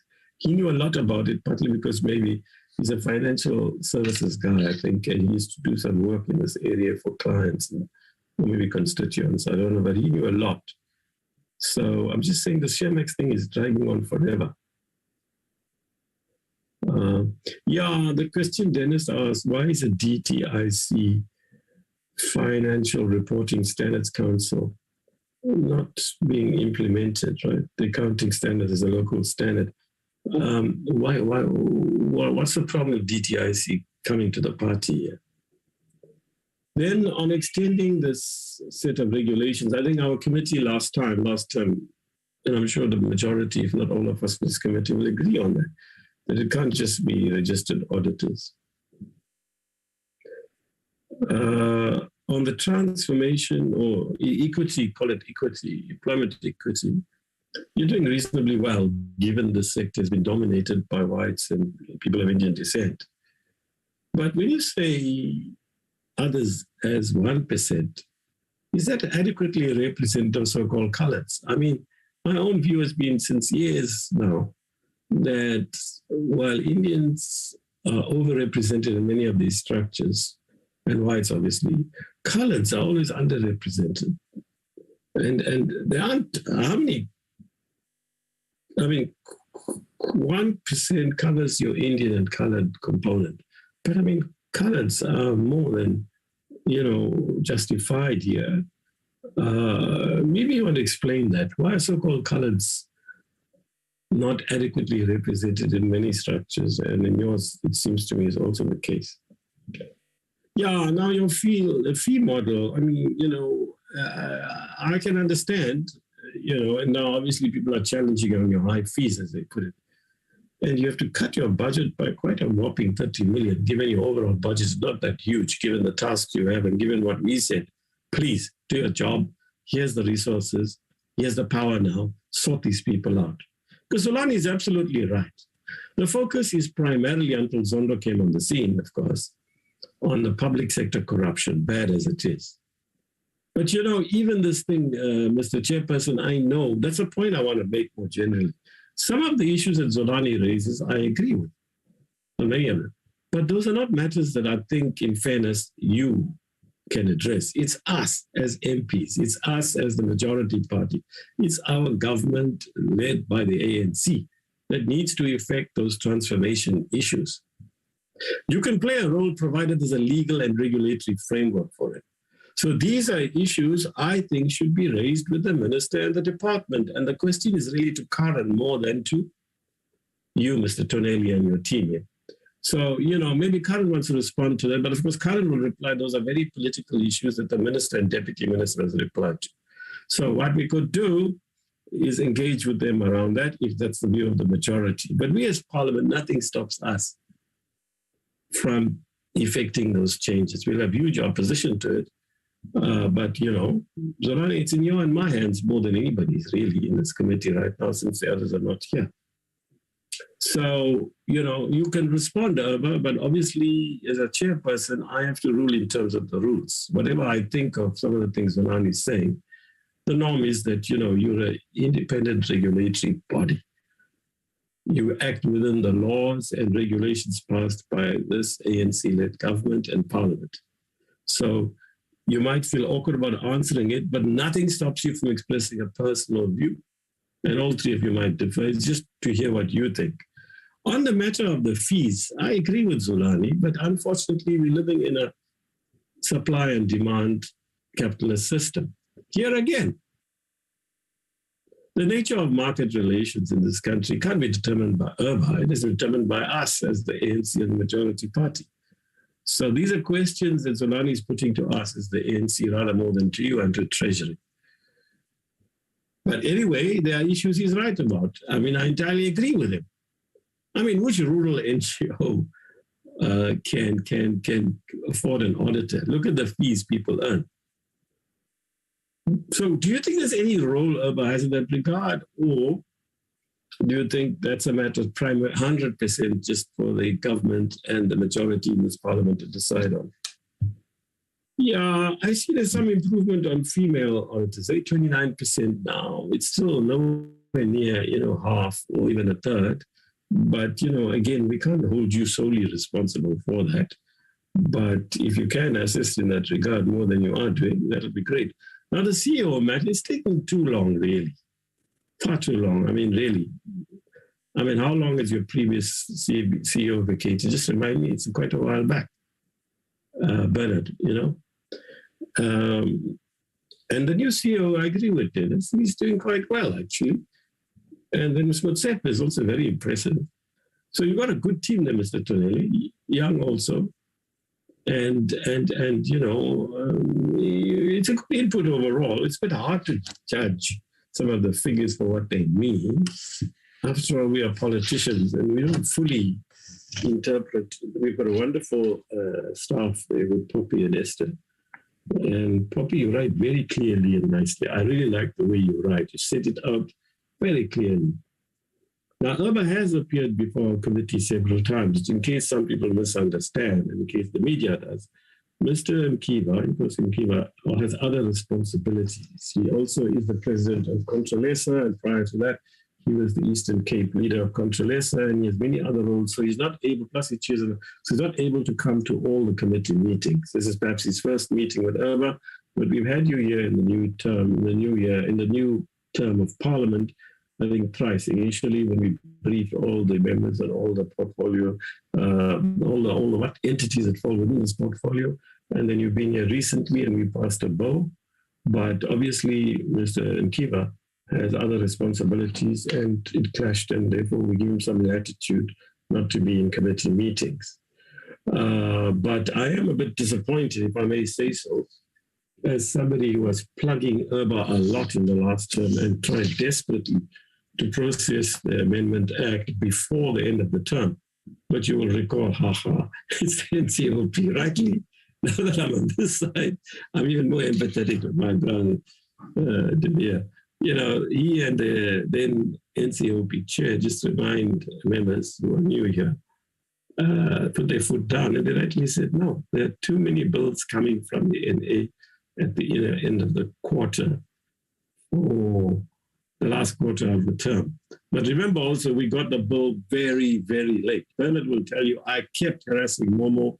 I kept harassing the DG, bring the bill from late 2018 after harassing them before. But they came too late with the bill, and NCOP was right.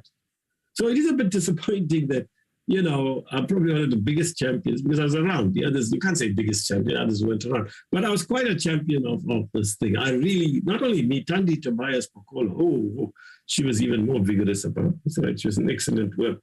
And she and I were really determined to get this bill done before the end of the term. So it is a bit disappointing that so soon after it, here we go again.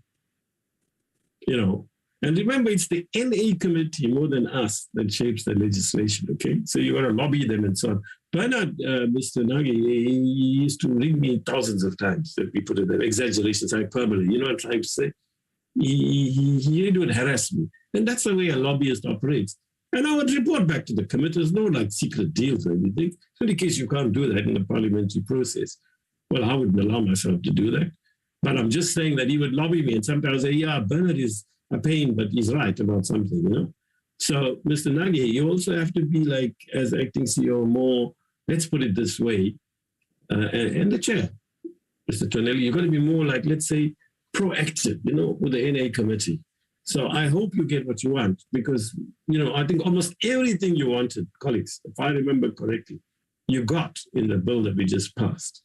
But there you are. There's a lot of questions. Not all of them have to be answered tit by tit. We'll sit here for hours. You get the broad thrust of what I'm saying. So in my case, I don't want a specific answer to everything. I want a general thrust of a reply. With the others, they might want specific answers, but that's fine.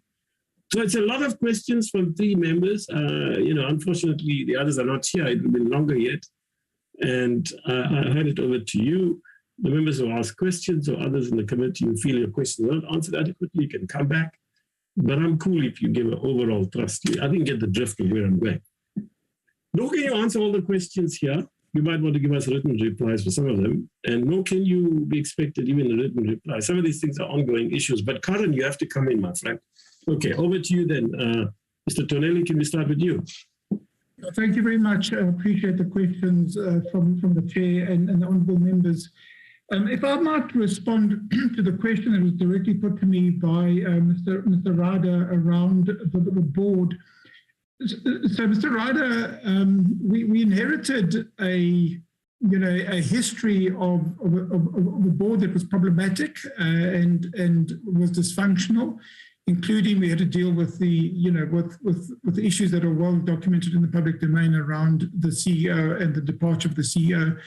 That created a lot of instability in the organization. So following the appointment by the former Minister of Finance, Minister Mboweni, we used the period to create stability in the team. We thought that was an important priority to create that stability and to give the necessary support to the executive in terms of just reducing the sort of turbulence that had been created and the uncertainty that went through.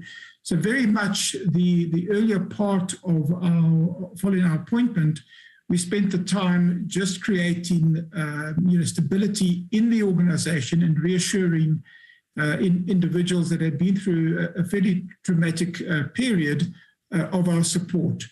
And in addition to that, there was a fairly significant amount of backlog on issues that we also had to clear and approve and push through. I will say that the board has functioned very well. As indicated, we have had our decisions mostly, if not all, been unanimous around matters as they've been brought to us. There's robust discussion. But the board is very united in its approach and in the way it functions and works. And therefore, we've created, I think, the right enabling environment for the executive and the staff and the highly capable staff under the executive to work and discharge their statutory responsibilities. And as you hopefully have seen through some of the slides that Imre presented, you can see what we've achieved in the past year. So that has been our focus. As I've said also in my comments earlier when I spoke about governance, the CEO position is an absolute critical one, and absolutely at one with the chair's criticism of why we haven't made the appointment. We want to make the right appointment. We don't want to repeat what happened previously. So we've adopted a cautious approach. But as a board, we absolutely at one that we need to fill the appointment. We're going through a robust process, and hopefully it will soon be in a position to make an appointment which will make you as a committee proud of what we've achieved.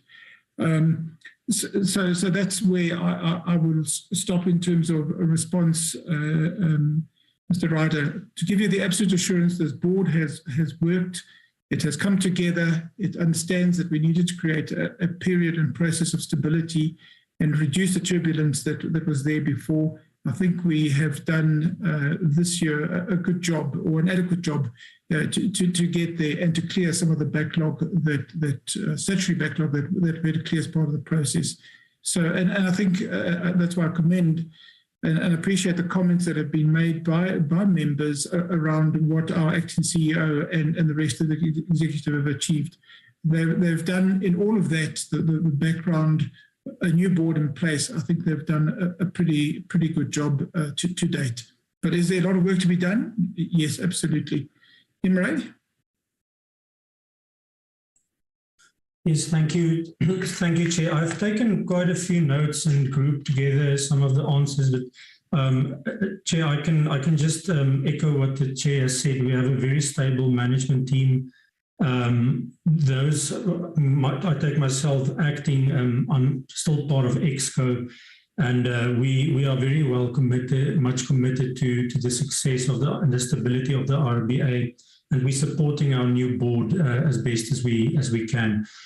Chair, I just want to maybe ask, do you want to maybe reflect on the impact of the fees judgment, or do you want me to deal with that? So maybe you can give some of the more detail. I mean, the impact, Chair, if we lose the appeal, and the need for us to rely on support from Treasury is critical to our future sustainability. There is no doubt about that. We do believe that the judgment from the learned judge is wrong in certain material respects, and that is why we have filed a notice of appeal, because we believe that the process that we followed, how we went about it, was correct, and that's why we've chosen to appeal. But if we lose the appeal and have to comply with the order in terms of the refunds that have been set out in the judgment, it will have a very significant impact on our ability to operate. And that's why the support of National Treasury in a very constrained fiscus that the country finds itself it adds to the challenge that we face. But Imran, maybe you want to add a little bit more detail to that. Chair, I think you covered the fact that we're taking the judgment on review or by appealing it, and we've filed that application to appeal last Friday, and obviously the court order for us to pass credits is suspended until the final outcome is. But just to maybe give Honourable Member Ryder an idea, he asked for the quantification. So if we just take a narrow view of what we need to credit, if you look at the IRBA's budget, is between 100 and 150 million per annum. We're really not a big organisation in the greater scheme of things. That if we take a very narrow, if we lose the appeal, we'll probably have to refund just over 60 million, which is almost half of our annual budget. So it will have a huge impact if we don't if the appeal does not go our way, and obviously there's further implications because that refund only pertains to 2019 and the 2020 financial years. So it could have far-reaching implications if there's an extrapolation of the judgment into the latter financial years. But yeah, I think that's all I'd like to maybe add to the Chair, to the question of Mr. Ryder. I'm then going to just answer some of the points as quick as I can. So I'll start with Mr. Ryder. So yes, Mr. Ryder, the World Bank report on standards and codes of the accounting and auditing profession, which was issued in 2013, it was adopted by the then Minister of Finance. And it does talk to the importance of the independence of the regulator in terms of its funding. So those recommendations is well known with Treasury, and I can certainly ask Lebo. It's a public report. I can ask Lebo to share with you the 2013 report with your secretary. Yes, the FRSC. I'm just checking. Did you get that? Sorry, Chair, I didn't. Sorry, I had to intervene there because there's a matter in my extended family that I had to attend to about my mother. Sorry about that. Thank you, Chair. I'll continue then. Mr. Ryder, is the FRSC, which falls under DTI, it is a very important body. We feel that in the absence of such a body, it is a risk that there is a self-regulation happening in the country where the interpretation of and so on accounting standards is done by the private sector itself, which is quite a risk. So we are engaging together with SAICA, we are engaging with DTI, and we have a meeting that Leb will actually set up in the near future to bring this concern to the attention of the DG at DTI. So on Mr. Ryder's rightfully mentioned ESG, a very hot topic among audit regulators and accounting regulators alike globally. So yes, we are very much aware of the developments internationally around an ESG framework. Obviously, there's some developments and you could say some tug of war around who will set the auditing standards and the reporting and the framework and all of that. But what I can say is this is something that is on our standards work plan, and we are already engaging locally and internationally on developments around ESG, because we feel that it does and will play a huge role in future investor decisions in terms of going green and keep safeguarding our resources in the world. So that is an emerging project. The new regulations, Mr. Ryder, yes, we've issued. Since the APA was promulgated last year, we had, as Rebecca reported back, the 11 implementation plan. So we went out on consultation and gazetted a new set of disciplinary rules, which includes rules around how to conduct search and seizure. Those are all done and it's now implemented. So any transgression after the 26th of April will be prosecuted in terms of the new disciplinary rules and the new act, and also the new fines that will be set by Minister will apply. You did mention the further amendment. Yes, unfortunately, that's a legal interpretation issue. So when you start implementing and constituting the committee, you realize that the way the act is written is it can be read that you have to carry two disciplinary committees, one in terms of the old act and one in terms of the new act. I would say it is more of a technical issue, because it just doesn't make sense to have a new committee that's independent, but then you have to constitute an old committee in terms of the old act to deal with older transgressions. So I think at the advice of Treasury's legal team, they've taken on that approach to rather, through the current omnibus, make that amendment to the APA. On mandatory firm rotation, I think what is important to note is that the rule is not yet effective. The fact is that we've given 5 years lead time for firms to position themselves and companies to position themselves. So it will only become really effective next year, and we'll obviously conduct a post-implementation exercise to see what the impact of the rule is, including those secondary objectives. It's something that we will have to look at. Whether it has successfully opened up the market to and address market concentration among the big firms, but we still believe the primary objective, we are seeing signs of a primary objective of independence, because where we see a change in auditors, you sometimes get the new auditor proposing restatements and to management, which means that the previous auditor wouldn't have picked up those things, and sometimes those restatements give rise to an investigation into the previous auditor. So we have a couple of those cases that have come through over this implementation period of 5 years, but the real picture of MAFR, although we're seeing positive signs of uptake, I've said it before that the horse has bolted on MAFR in my view, and also based on the feedback from the stock exchanges and the firms, that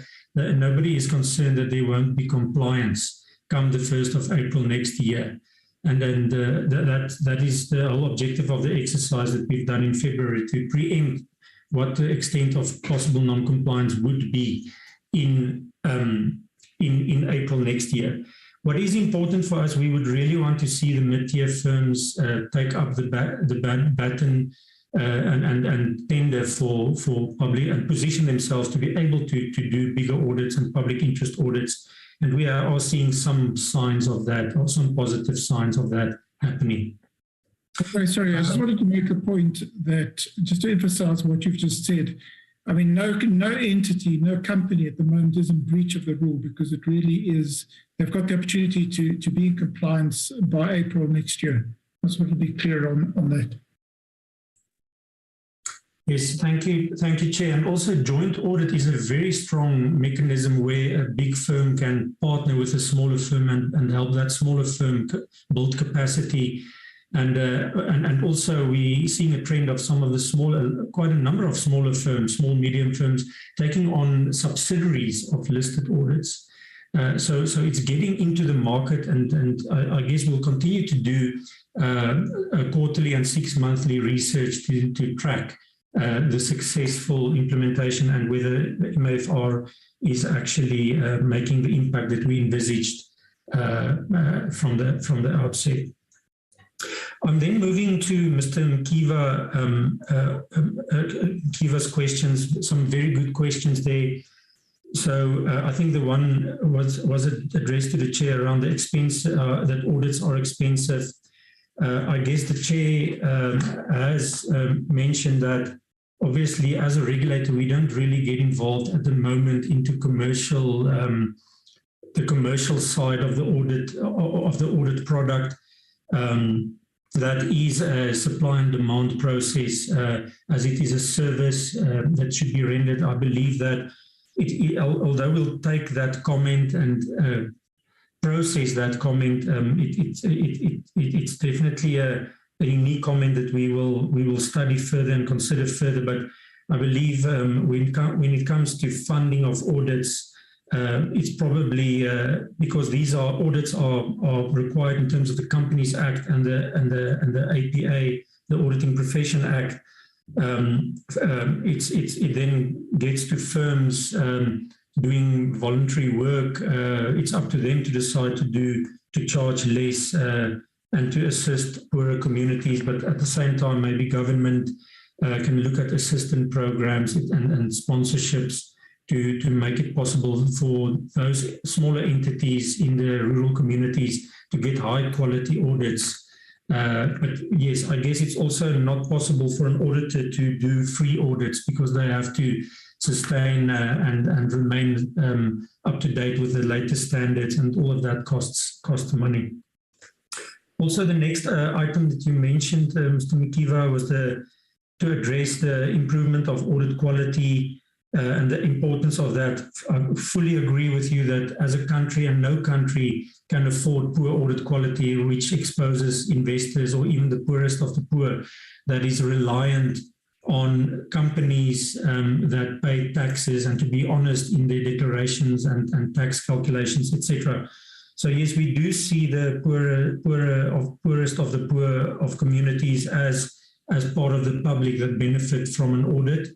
And yes, that is why the board has embarked on a very specific process around restoring confidence through the improvement of audit quality, so that we have lesser audit failures like the Osteinhoffs and any audit failures that exposes investors and the public in any way. And that is something that is top on our agenda.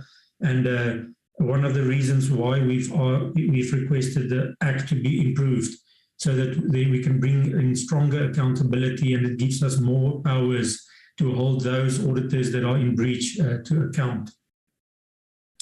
Then, Honourable Chair, Karim, you've also mentioned some... Yes, Chair. Sorry, I just want to come into a very important question that Mr. Mkiva validly raised around an awareness in rural communities around the IRBA. I think the comment I would make, which is, it's a very good question, an excellent question, excellent challenge to us, is really the awareness of the accounting profession as an attractive profession in rural communities. And there, I must say that both the South African Institute of Chartered Accountants that we accredit and many of the firms have excellent outreach programs to create and attract people to the profession, because that's the source of getting auditors, registered auditors into our space, because the entry point is obviously tertiary education. So there are many good programs out there to raise the awareness and to make the accounting profession attractive and equal to all.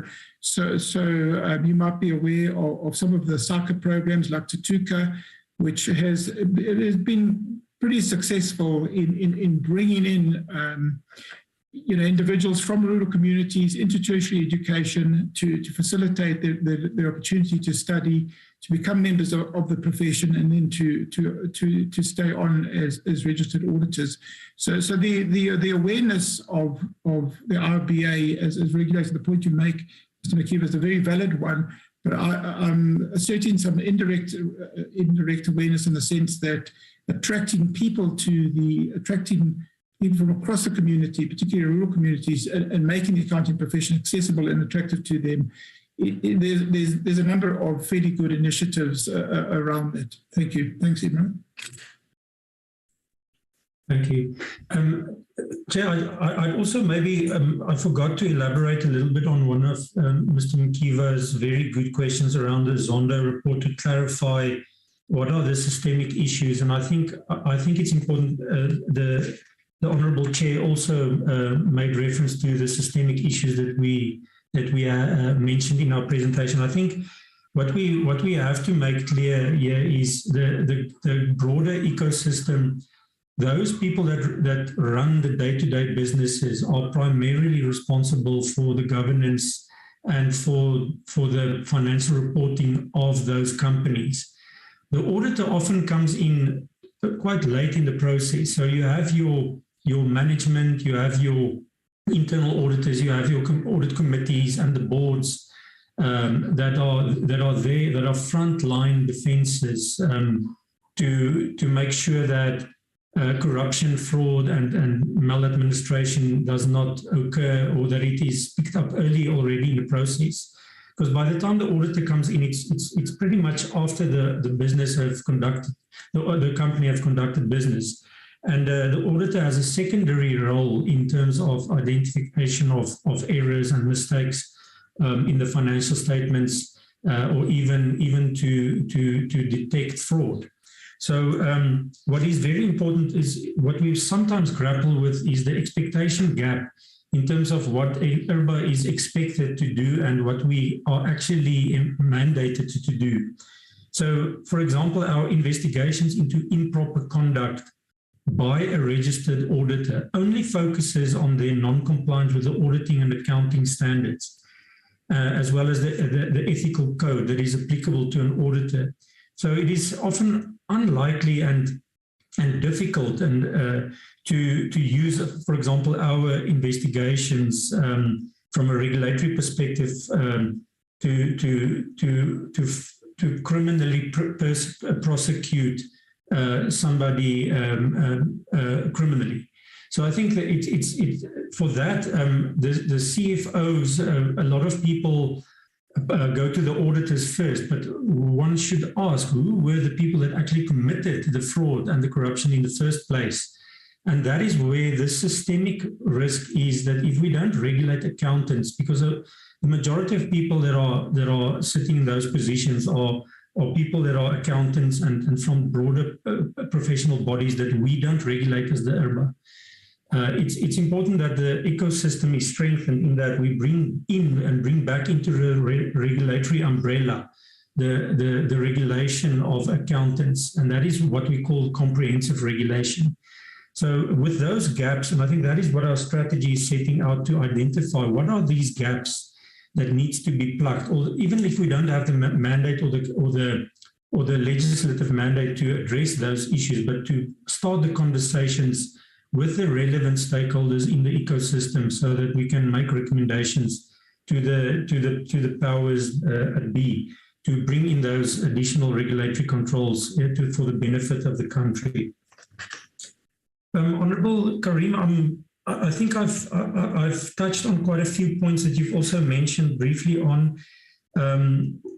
Just on the mandatory firm rotation, you did ask about the 39%. So at the end of February, we've identified that if we take all the listed companies, the auditors of listed companies, and we pull it forward to the 1st of April next year, there will be 39%, and it's just over 100 listed entities that would be in breach of the mandatory firm rotation rule. However, that seemed like quite a high percentage, and that's why we wrote to the CEOs of the largest 10 firms, as well as the stock exchanges. And I must say, from the feedback that we received from them, was that they are aware, they know there's a little under a year left, but rest assured they are aware and they are positioning themselves with their clients to rotate and not be in breach. You did ask what would happen if somebody is found guilty or found to be in breach. So at that point in time, all I can say is that it will probably result in a referral for investigation, because it is a fundamental failure in terms of the rule, and that the types of sanctions, etc., that will be imposed, because the transgression would be after the new act was promulgated. The investigation and the investigation, etc., in terms of the new disciplinary rules and the new fines would apply to those auditors that are found to be in breach. Chair, you asked on Steinhoff and VBS that we can't share really a lot of information around what's happening with those investigations, other than to say that it is in progress. You did ask about some of the handicaps around that. And Chair, I think all I can say at this point is that these processes are legal processes, that you have two opposing legal teams that are involved in this process. So there's that stalls the process, especially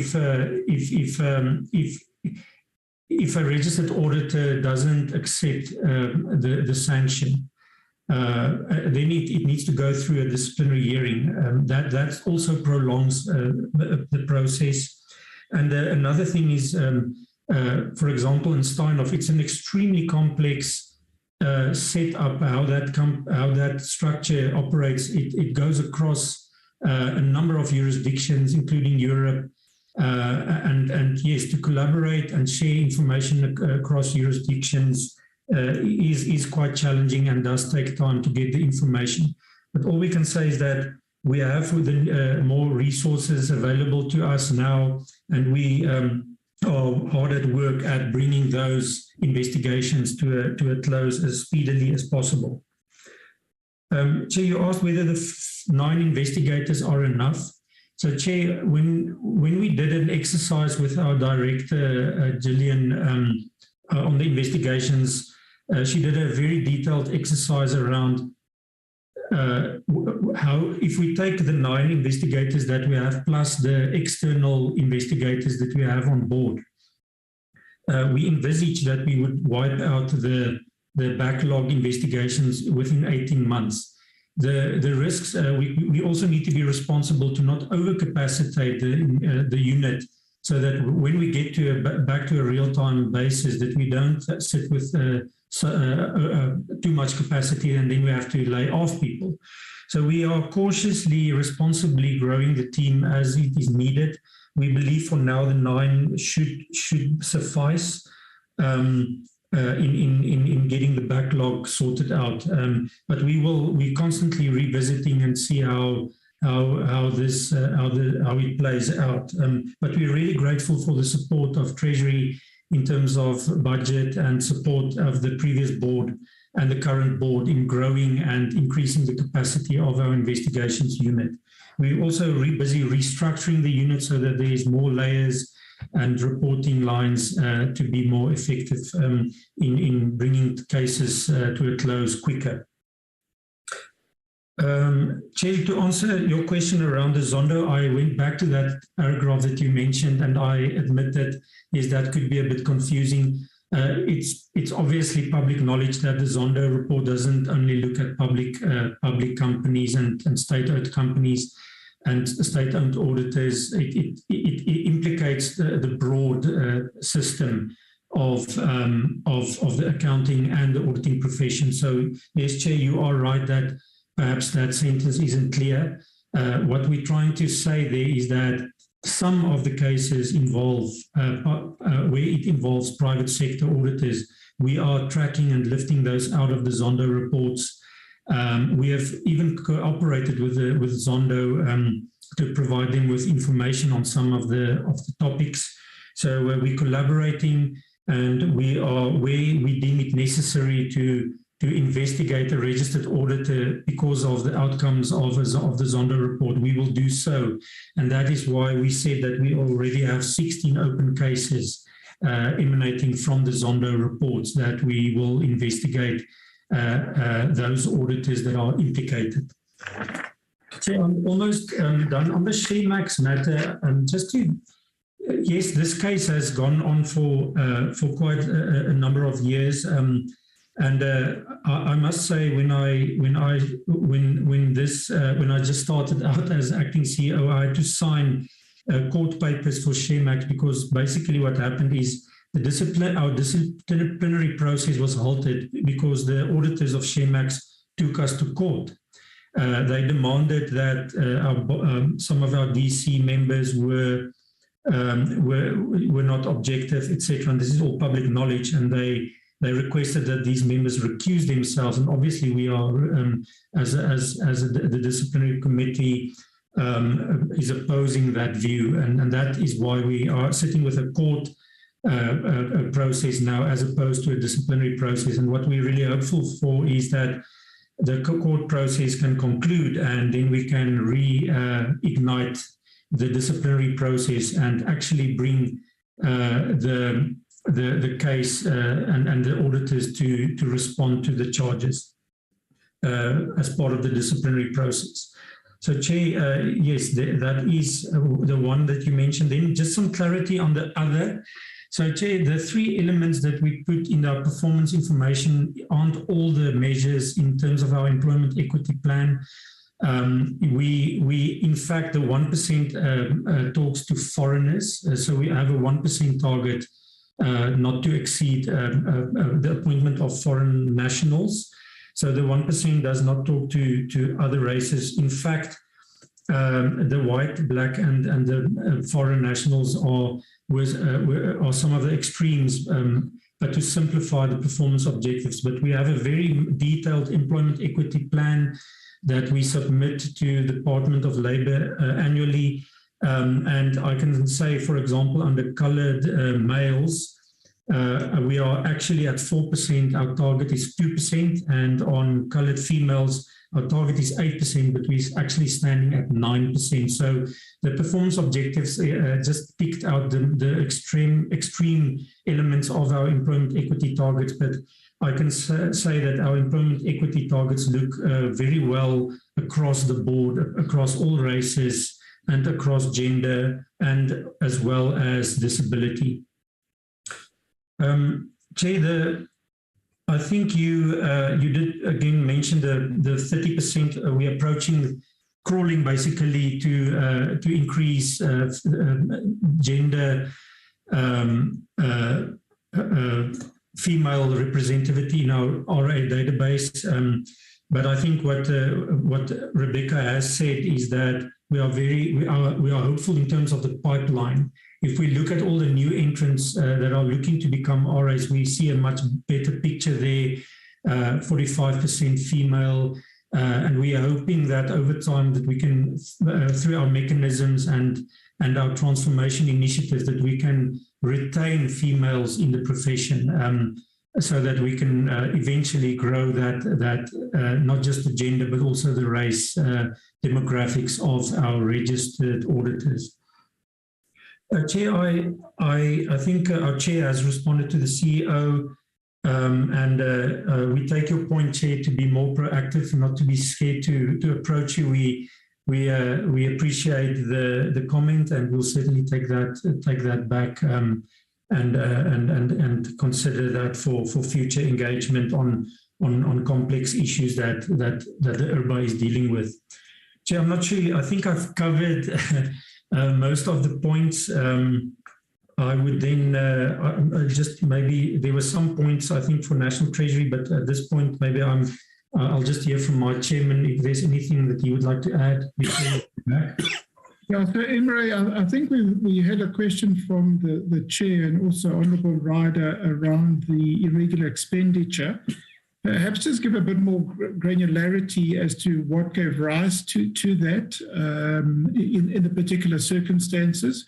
So there's perhaps just a better understanding of that point and the fact that I think we've already explained how we've dealt with it going forward. But I think it might just be useful for the benefit of the members and the chair who both raised a similar question, just that we just provide a little bit of granularity on that point.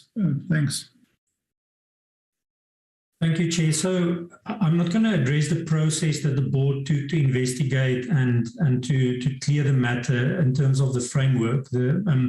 But what is important is what gave rise to the 10-odd million irregular expenditure is the Auditor General in 2019 flagged a couple of payments or procurement of single source experts.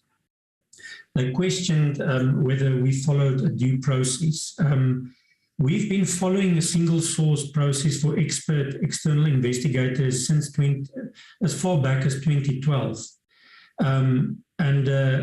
There was a technical memo that Treasury issued, I'm talking under correction, Chair, but it could have been around 2016 or 2017.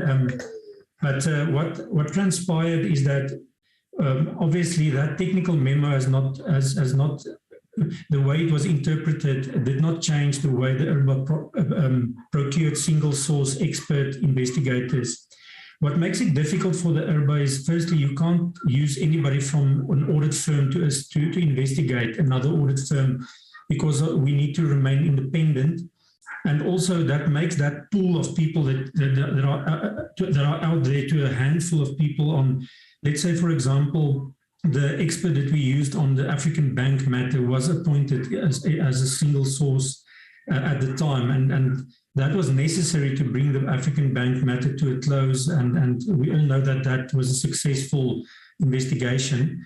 But yes, it boiled down eventually in 2019 when the AG raised the interpretation of a technical memo that when you want to use single source, it is no longer deemed appropriate. You either have to apply to National Treasury for deviation.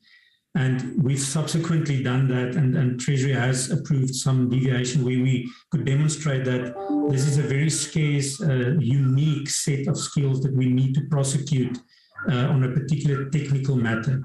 But Chair, what they also said is what would be more appropriate is to have a panel of expert investigators and witnesses that we follow a tender process, and then there's a panel that you set up, and then you can appoint through rotation from that panel. So that is exactly what we've embarked on. That process is currently going on in terms of establishing a panel, and we've stopped appointing anybody in terms of single source. So Chair, that's really at the essence, at the heart of this is really the limited pool that forced us to look at a limited pool of people, and up to a certain point it was like the Auditor General did not raise this as an issue prior to 2019-2020, which means that there was a term where everybody interpreted it to be appropriate.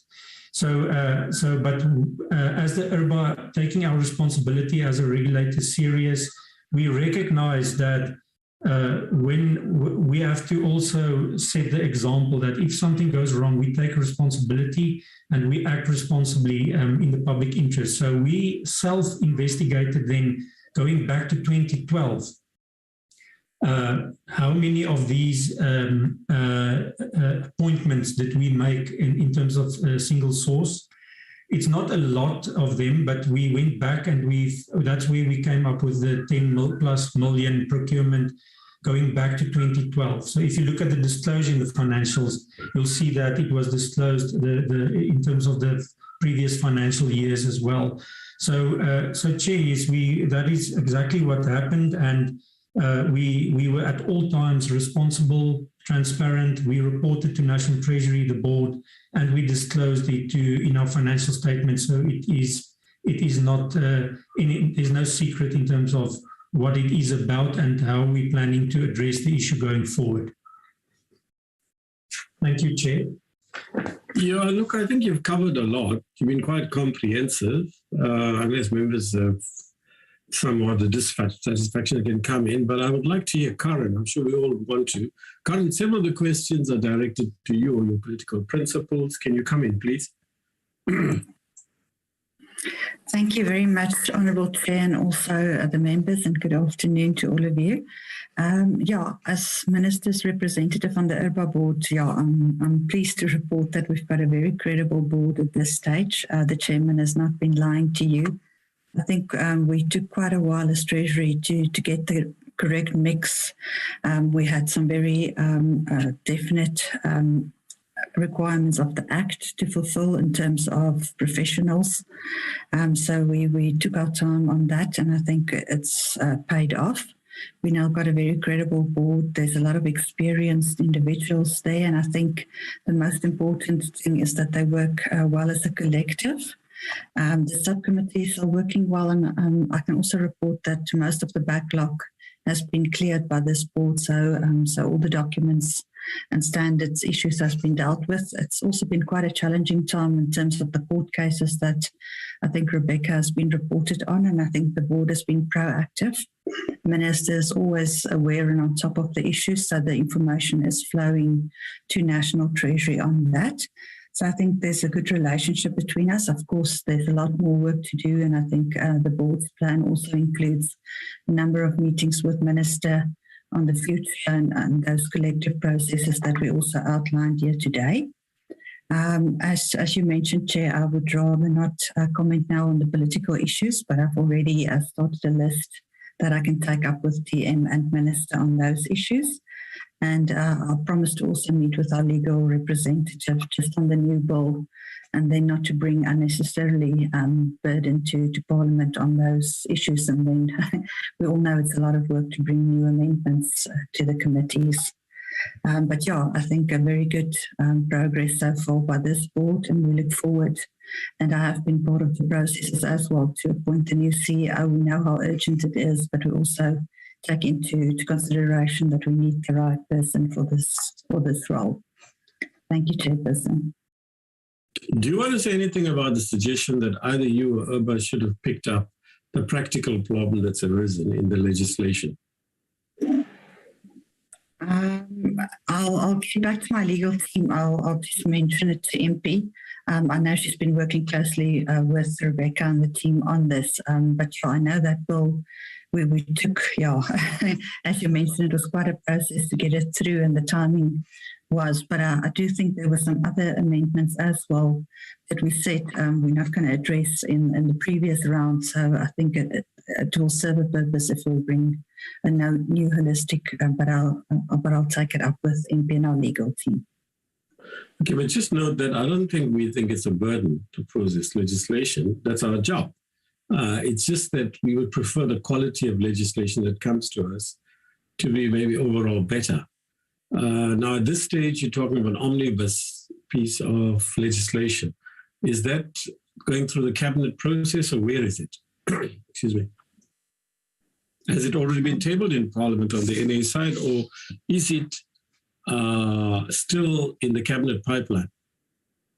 As far as I'm aware, it's still with our minister here, so it hasn't reached cabinet yet. But but Rebecca can perhaps confirm, but that's how far I'm aware of. Rebecca, do you have anything to say? Do you know where the progress is? Yes, Chair. When we followed up last week with National Treasury, we were advised that the bill is finalized and that they were hoping to submit it to the Office of the Chief State Legal Advisor for certification in the previous week. All right. Okay. We'll leave it there. Colleagues, any other questions? Dennis, yes? Yeah, Chair, thanks very much. Sorry, and I note that my Acacia Park connection is still quite unstable, but yeah, so appreciation for all of the answers. Thank you very much. The one I just want to scratch a little bit deeper relates to the Financial Reporting Standards Council. Just to get a proper picture, has that entity been functioning? Why did it stop functioning? Or if it was, if it hasn't been functioning ever, I think we've got a long gap, and that's not what my experience is in terms of seeing updates to standard practices. So just a little bit more on that Financial Reporting Standards Council. It's something that I really think that we need to pick up on. Thanks, Chair. Corin, you might also want to come in on this, but let's have IRBA first. So I'll respond to that. Yes, Mr. Ryder, the Financial Reporting Standards Council obviously falls under DTIC, and we have no jurisdiction over accounting standard setting in the country, and that is why we've identified that particular body not functioning as a risk in the broader ecosystem. As you can imagine, if there's guidance needed on a particular interpretation of an accounting standard, if there's no regulatory body that puts out those guidance, it's then left up for interpretation by professionals without that level of oversight. So it is a concern to us. Obviously, I'm not in a position to answer the question as to why this body is not functioning. All that I know is it hasn't been functioning for years. It hasn't been functioning for probably more than 2 years, could be even longer.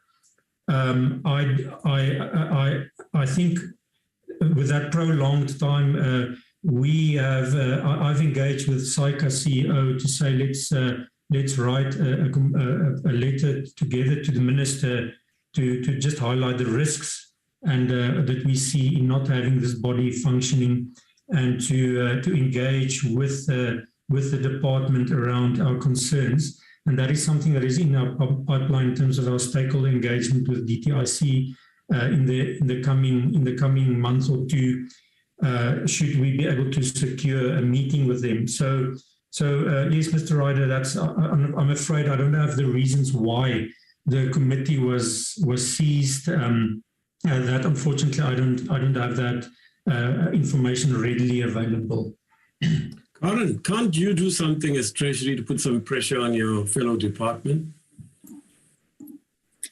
Thank you, Chair. We also had some suggestions on how we could get this working. It was probably also 2 or 3 years ago, but there was no action. But I think it's upon us to take that up again and stress the importance.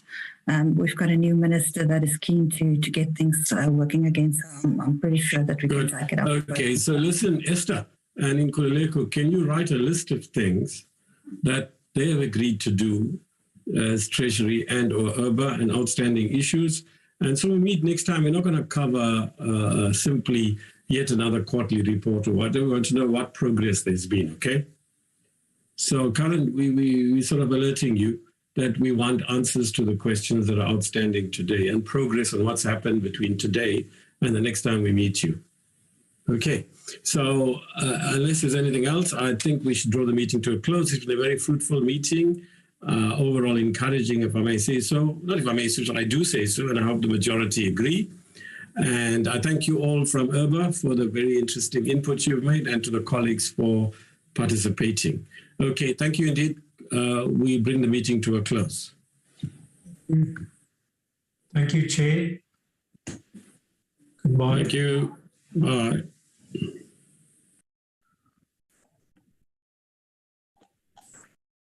Recording stopped.